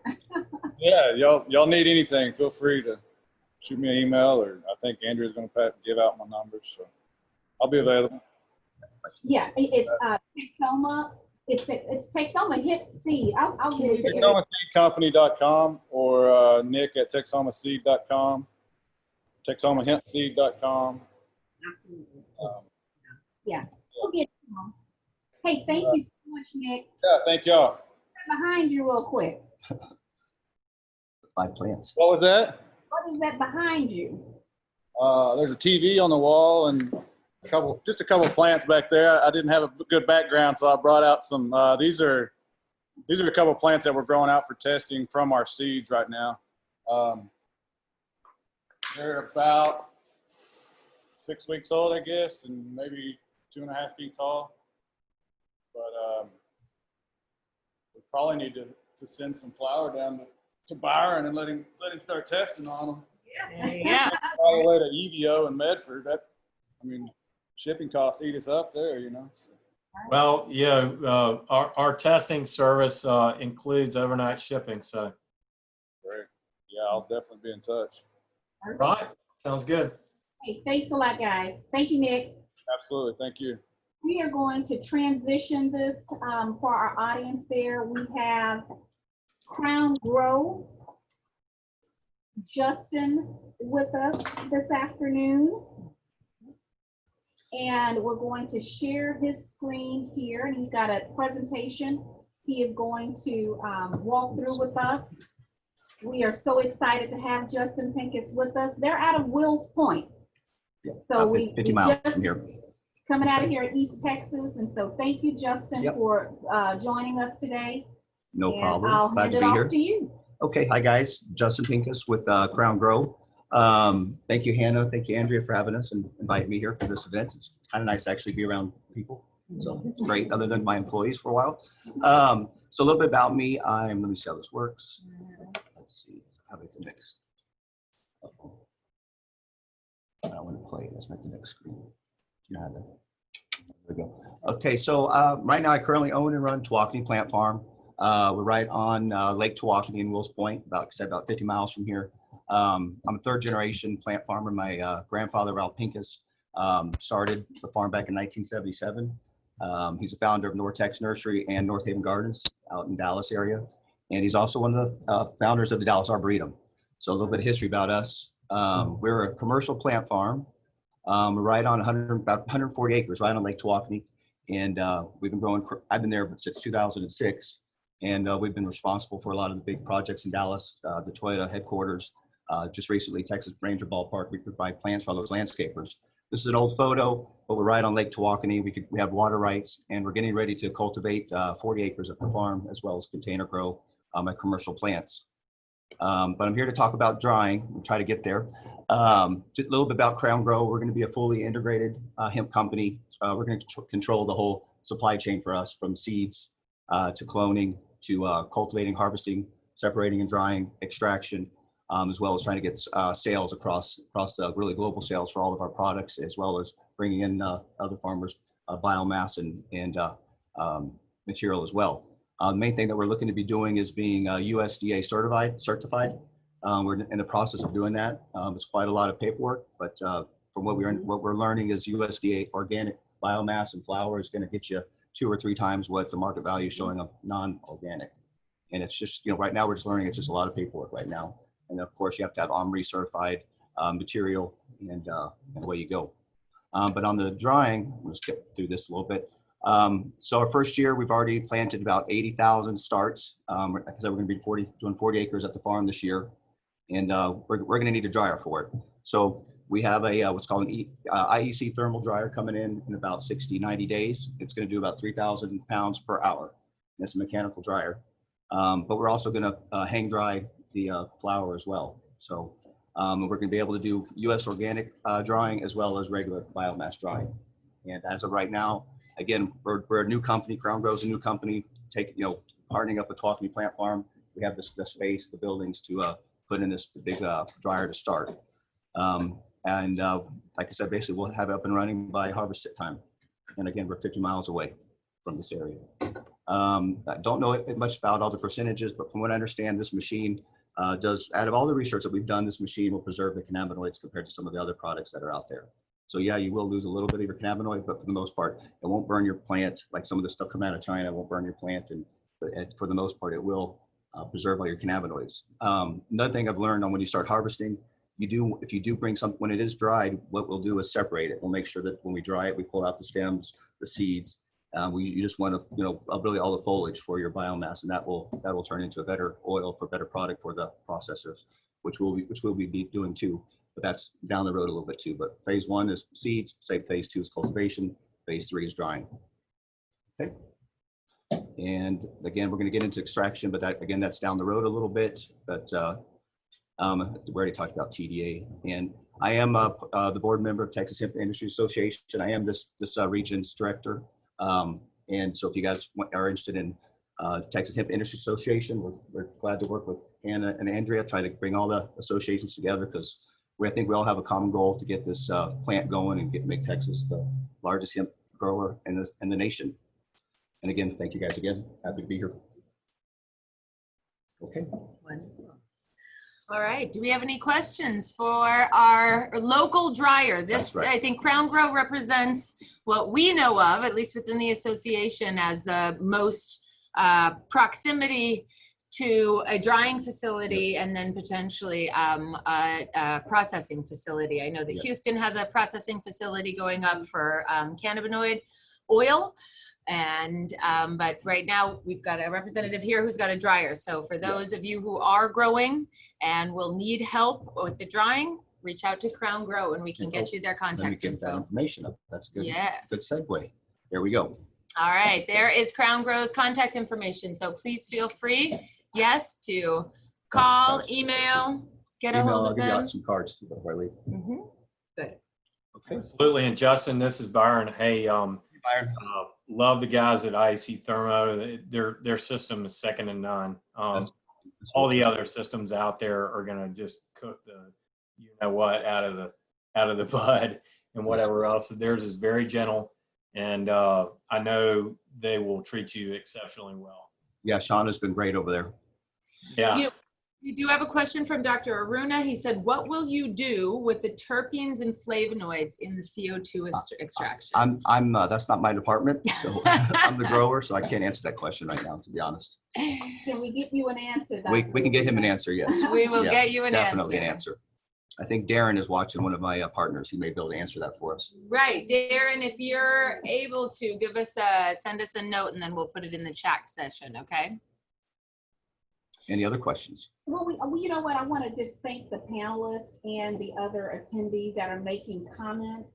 And we had mentioned Dr. Aruna before, and he is very dear to Hemp Harvesters Association, along with the entire university, Prairie View University. And so thank you for joining us and contributing to our engagement here today on our webinar. So thank you. And I believe Texas Tech is on here too. And yes, we've got some. So we're excited to have you guys with us. Mm-hmm. All right. So we will continue to move along, and we will be introducing two more.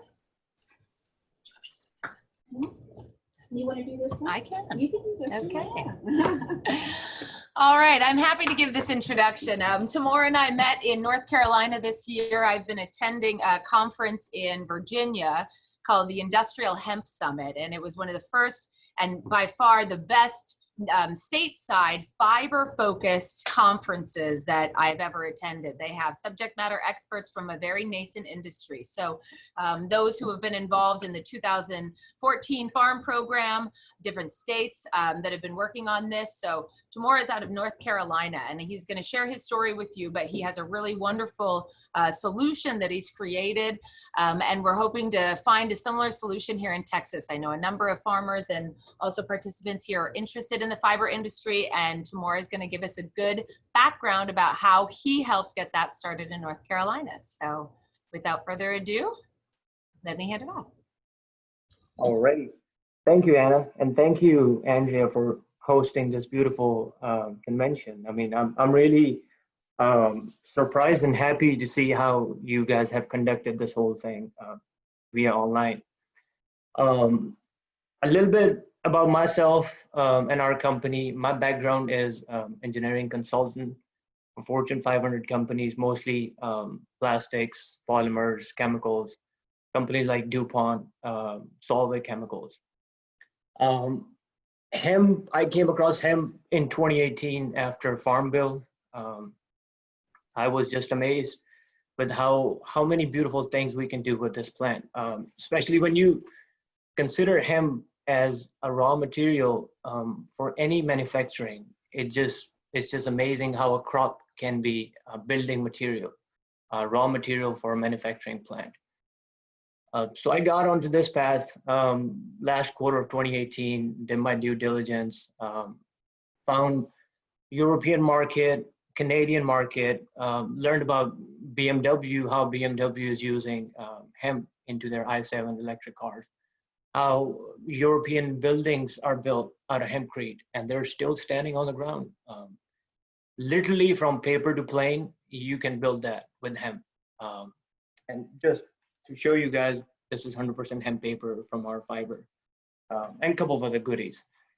Our company, Hempville, focuses completely on the fiber side of hemp and grain side of things. We do not get involved in any of the CBD or terpenes or cannabinoids side of things, because there's so many companies, so many people doing it.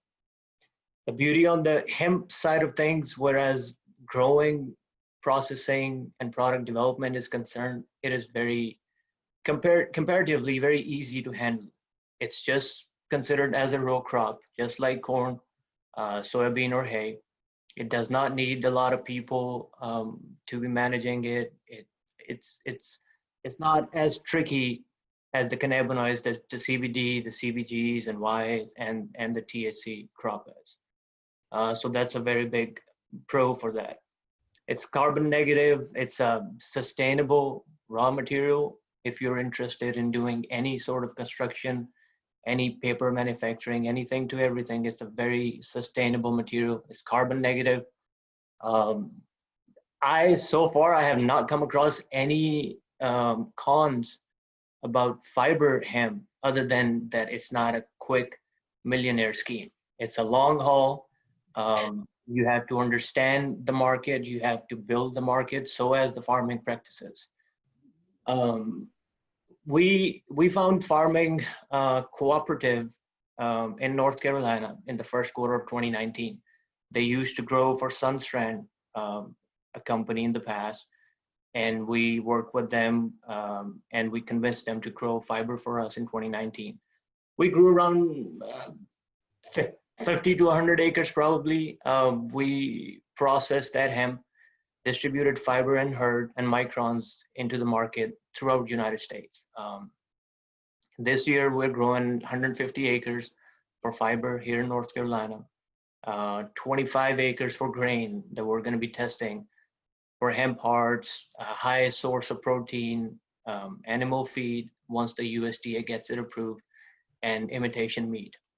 So like I mentioned, our company's focus is all the industrial applications of the hemp.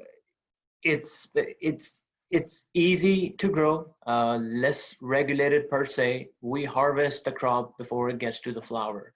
So let me see if I can show you what plant I'm talking about. It's not the CBD bushy plant. It's long and skinny plant, as you can see. It goes up to 10 feet and plus, depending on what seed genetics you're using, what climate conditions you have, what is the health of your soil. So a lot of variables that depends on how tall this plant is going to go and how good of a yield you're going to get. So we work with NC State University, their Department of Agriculture, for the seed genetics and to see which variety is going to grow best and what climate conditions. We have been in Pennsylvania, Michigan, California, speaking about fiber and the industrial applications. NC State and UNC Charlotte, they have been very, very good. They have been on the forefront of this movement. When North Carolina got online and we started working on the industrial side of things, helping support from universities to perform research and development and connecting farmers to the manufacturing industries, that was something that was missing from the center. So we did that. We worked with universities and the farmers and the pulp and paper department, the nano engineering department, the biosciences, the biotech. So now North Carolina has a pretty strong presence for the industrial fiber. Our company is taking the lead, and the purpose of me being on the call today is to let Texas know that there is more applications to hemp plant beyond the smokable oils and tinctures and lotions. Being in Texas, I mean, there's a huge market for multiple applications. Let me see if I can show you guys one quick slide just to give you an idea that what can be done. There's just one page, a few industries that I've just put it on paper. Industrial textiles, it's a huge market, not just in Texas, not just in North Carolina, across the United States. The mission of our company is to revitalize local farming and local manufacturing. As you guys know, a lot of manufacturing moved overseas because of various reasons. But I think hemp is providing us this opportunity that we can bring it all back together. COVID, the epidemic showed us the importance of local supply chain, and we are pounding on it. We believe in appropriate technology. We don't believe in having one gigantic processing center in the center of a state and expect the farmers to bring their crop to the processing location. It's not feasible. Again, it's just like a row crop. When the farmer brings bales of hemp to us, they're just like hay bales, 750 pounds, 800 pounds, round bales, putting on a tractor trailer and bringing to the facility. So closer your processing centers are to the farmers, the better it's going to be for the farmer and the processor. Because again, transportation, as somebody mentioned, it's not feasible. It eats up all the cost. So that is a very important point. If you're thinking about growing fiber this year, if you're thinking about setting up a processing plant in Texas this year or next year, just make sure you start with good seed genetics. You start with a healthy soil. You start with, go to your universities and colleges and let those people assist you in picking up right genetics based on the soil testing that they're going to be performing. So start with those things so that your crop is successful. That's the first step. You got to make sure that your crop is successful. Harvesting, somebody asked a question about harvesting. I'm not a farmer. I'm just an engineer. What I have seen in the farming side, through my farming consultant and the co-ops we work with, they use sickle bar mower, and they just cut it from the bottom, maybe a couple of inches remaining on the ground, and then let the crop ret on the field. There's a terminology that goes into the fiber industry. It's called retting of the crop. All retting does is you harvest it, you leave it on the ground for 2 to 3 weeks, and you flip it, and then leave it for another week or 2 weeks. So what it does is it introduces bacteria into the fiber crop. And when it goes to the processing side of things, the fiber comes off of the bast pretty easily because of the retting process, because of the enzymes and the bacteria. Somebody also mentioned the processing of CBD stalks for fiber and hurd. It's a very common question. We get it all the time. Hey, we got mountain of that stalks that we took the flower off, then what are we gonna do with that? Can you process that? Can you take fiber off of it? The short answer for right now is unfortunately no. There is no mechanical process that I have seen that you can separate the fiber from the hurd of a CBD leftover crop or a cannabis THC leftover crop. This variety is specially grown for fiber, or there's a dual crop where you get grain from it or you get fiber from it. But like I said, it's a skinny plant, and that's what the mechanical processing or decortication, this is how it works. So there's somebody also mentioned earlier on the phone call that there's I think Dan Hunter mentioned that there's a lot of information about hemp. It's new, it's brand new, but with that a lot of information, there's also misinformation in the market. To make sure that your crop is secure, please make sure that you have a home for your crop that you're gonna grow, or just grow for test purposes. Or like I mentioned, just go to your universities and colleges and have test plots grown with them. But if you have a CBD market, you have an outlet, you want to try it, definitely go for it. But industrial application is just a different avenue, different opportunity that we are presenting to Texas at the moment. We're very excited that Texas is coming online. The industrial textiles, the consumer textiles, the paper and packaging, oil and gas, these are huge industries. And polymer and chemicals, this is my personal specialty, and I hate plastics. And we are trying to introduce hemp into chemicals, polymers, so that we can start making things out of hemp polymers, basically. Transportation is another industry.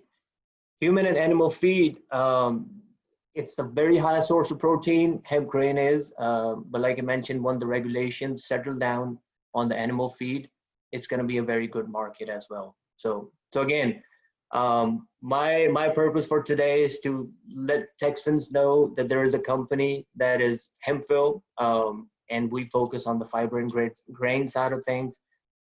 We provide consulting services for growing, for setting up your processing plants.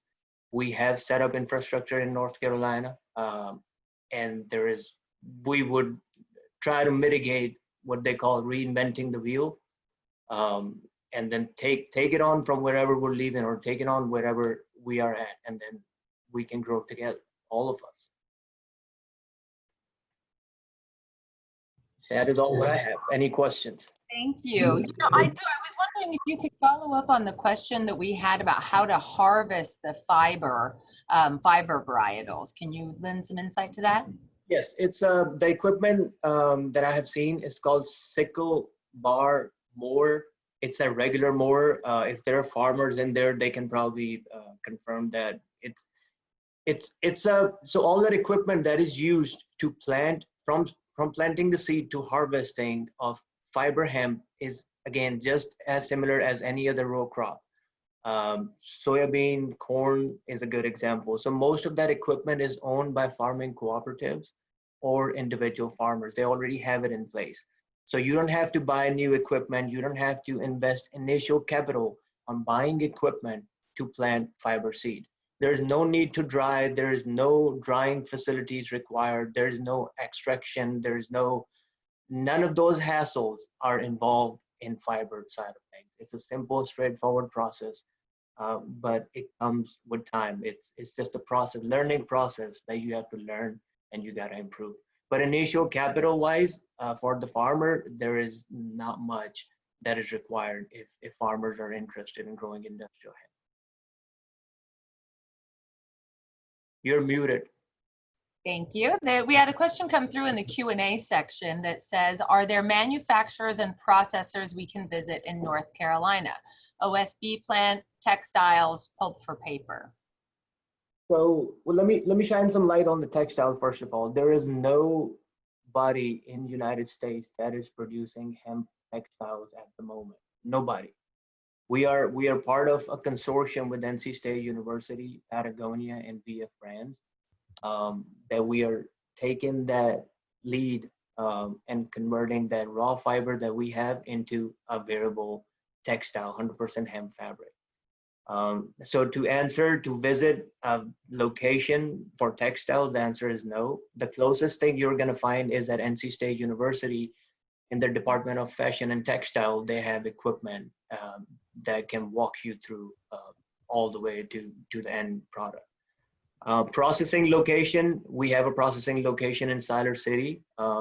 We do give tours to people depending on who the people are. So we provide that, of course. It's education. Whoever wants to see it, we open our doors for those people. So yeah, OSB board, it's a different application. We have created a soundproof board. This is with collaboration with a company here in Virginia that they used to use wood stocks. They still use wood stocks, but we are enforcing that, hey, slowly start 5% using hemp. So that is less tree that is being chopped to make boards like this. Soundproof, and the hemp boards are being used under concrete to add some flexibility on your roads as well. Construction market, I mean, residential, commercial, military application. They've just, FYI, the Chinese military uniform is made out of hemp. A lot of hemp is being used in that. So there's a huge potential. There's a huge market. You can literally drown into the application. But yeah, there are facilities that can be toured. Absolutely. Wonderful. I've got a couple of updates from the association also. We are partnering with the U.S. Hemp Building Association, which is newly formed. I know Timur is a part of that. There are two representatives who are in Texas. They're actually both in Austin. And unfortunately, they were both unable to make today's meeting. Otherwise, we would have had them give a short presentation so those interested in fiber would be able to hear a little bit more about the efforts that are being made on a national scale with these national associations to make sure that we are able to start using some of these hemp fiber in construction materials, such as that soundboard, batting, insulation materials, etc. And the other thing that I'd like to bring to light is we have a number of institutional members.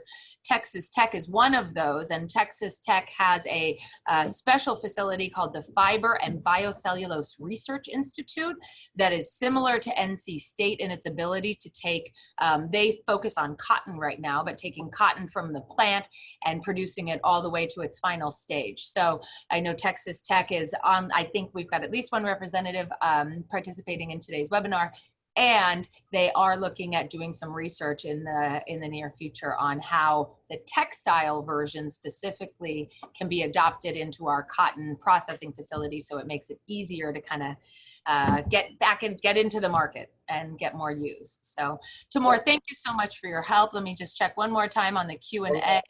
One last thing I would like to mention, Hannah, I'm sorry. At the moment, so the problem was farmers knew how to grow, right? And then the problem was there was no processing plant for the fiber industry. So last year when we created the processing plant, the problem is now on the next side. Where is all the product gonna go? So research and product development is a very key factor, and that's where all the universities and private partners will come in. And we would love to be present in Texas and start research and development with the institutes and the organizations who are interested to do research and development as well. Wonderful. Do you guys have any questions regarding the fiber applications? Okay. No questions in our audience. We are almost done. Thank you all for your patience. I know it's hard to sit for this long. We, one of the most important things that comes out when we're talking about the business of hemp and your business, making it your business, is understanding what SOPs and GMPs are. And what that is standard operating procedures or good manufacturing processes. And Andrea just so happens to be a specialist when it comes to this. She has had a lot of experience with products along the board. She also has launched a very wonderful educational program that handles SOPs, etc. So we're going to turn this over to Andrea for the last and final presentation about SOPs and GMPs. So for those of you who own businesses, you must have these established. You must have them as part of your business documents. And so if you do not, get familiar with them and figure out which ones you need to include. All right. Thank you, Andrea. Well, thank you, Hannah.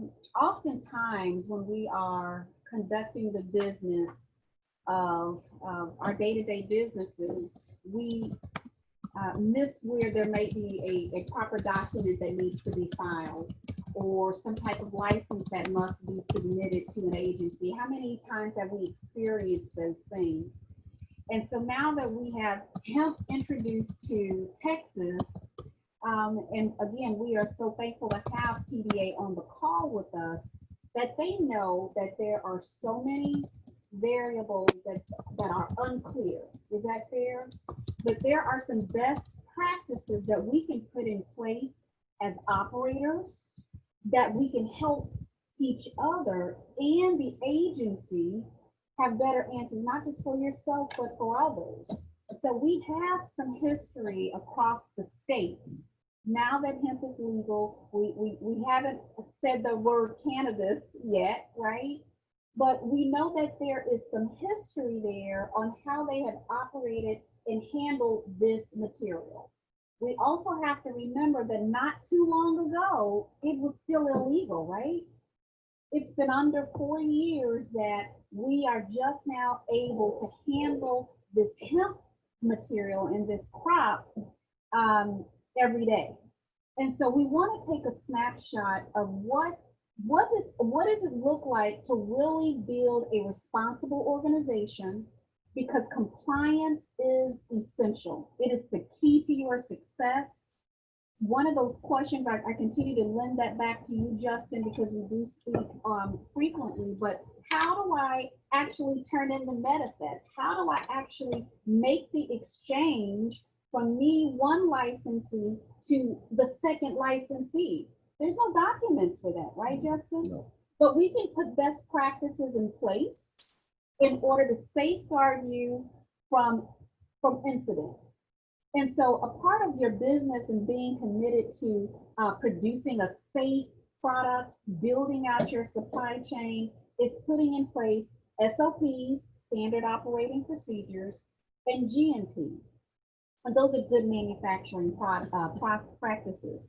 And so we want to take just a snapshot of what that would look like on your everyday, because we're just in a pilot program right now. We are just getting started. Those first crops are being planted. One of the licensees, I believe that was Dr. Aruna, the university, has said that they have started to see some of their roots come in, if you saw those in those comments. So this is still very new to us. And so now how do I begin to have some standards in place that when we get out of this first year, we have some best practices. We have a track record on how to really monetize in this industry. And I want to thank Timur for just being very transparent. This is not a get quick rich scheme. You know, you don't want to use that language, but it's not something that you're going to get in and make this quick money. But it's really how are you going to stick and stay and truly build Texas hemp. And so what is standard? And a standard is an agreed upon way of doing things. So we're going to agree to do this. When we have plugs, we have standardized plugs, don't we now, right? And so we're agreeing to work in a standardized practice here. And so they're not good or bad, but provides a basis to measure and assess activities and other things. And so when you're looking at hemp, we're going to talk specifically about standards in cultivation, standards in retail, extraction, and packaging and labeling. There are many things inside of when you are looking at creating standards. You have two agencies that we have to operate inside of Texas, inside of our licensing. The first agency we had first up, right, the Texas Department of Agriculture. They are handling the processing of this material. And then it transfers to another agency. Processing, extraction, retail, packaging and labeling is then now handled under Department of Safety and Health Services. So it goes from one agency that now you're doing your test, making sure that you're in compliance there, making sure that you're not running hot. It was great news to hear from Dan when he said, hey, you don't have to just get rid of your crop. That wasn't that good news, Justin? That they've put some remedies in place for that. But in the meantime, how can you put your team in place? How do you get your workers in place?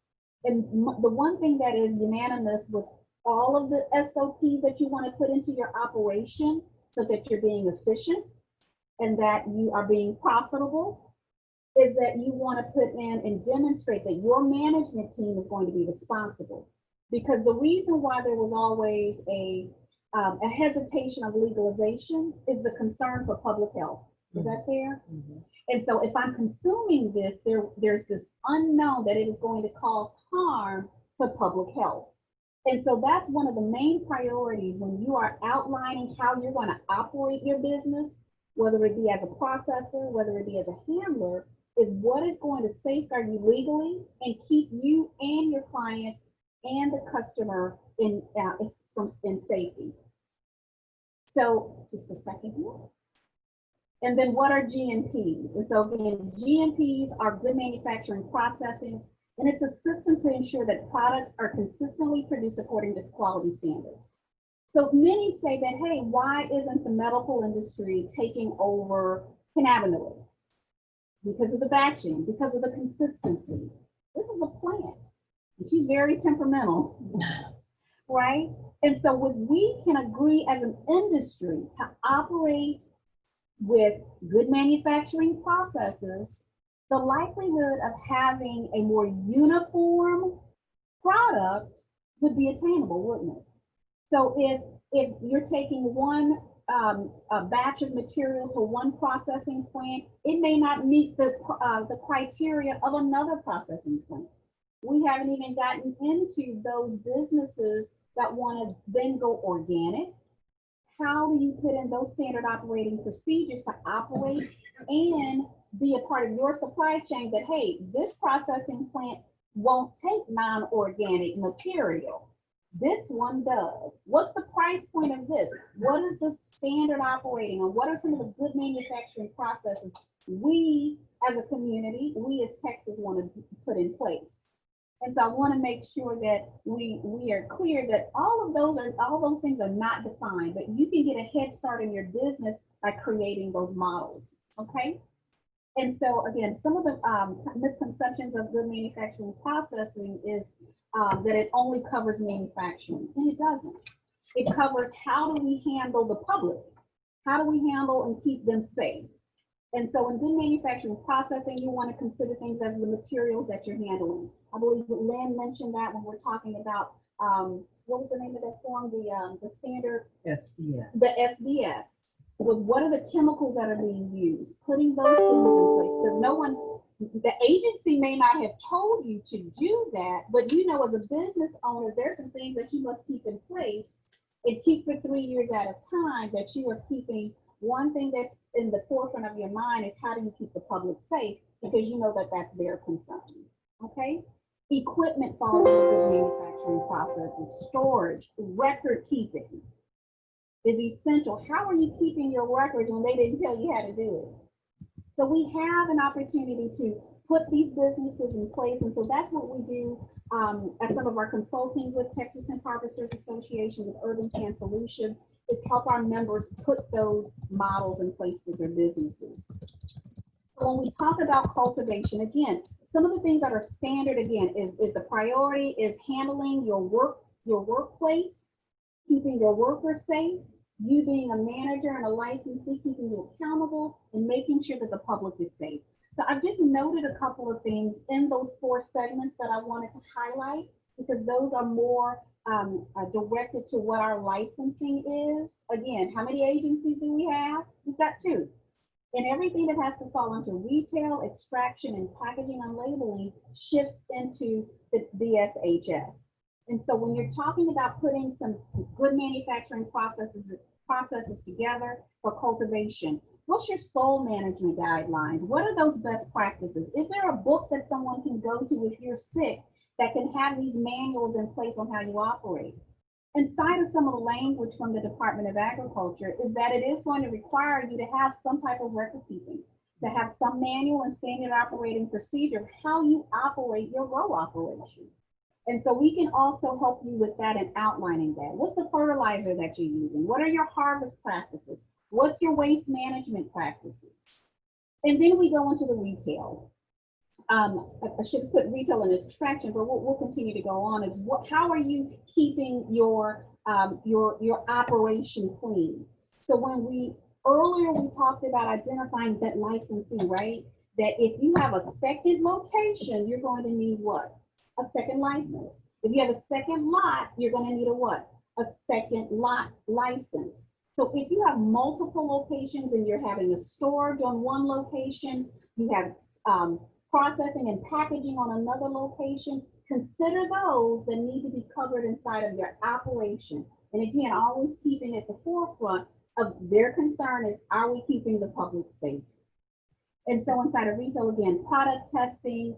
I want to remember, Hannah, that early on we were talking about who was going to be responsible should anything happen with the licensing and DSHS, that if you as a retailer, if you don't have your documents in place, your COAs in place, if you don't have evidence of that information, you're held responsible for that.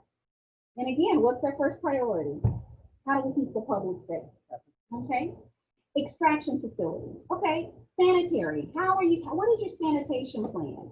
Again, your safety, your product safety plan, your water quality that you're using.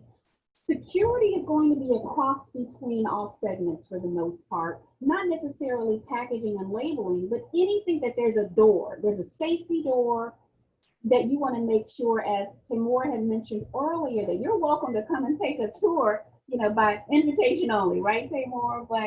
But it's serious, because you want to keep your operation as safe as possible. And so again, we help our members recognize how to really be in the business of hemp. And then packaging and labeling. And Hannah knows me when it comes to labeling. We have so many CBD products on the market. Is that fair?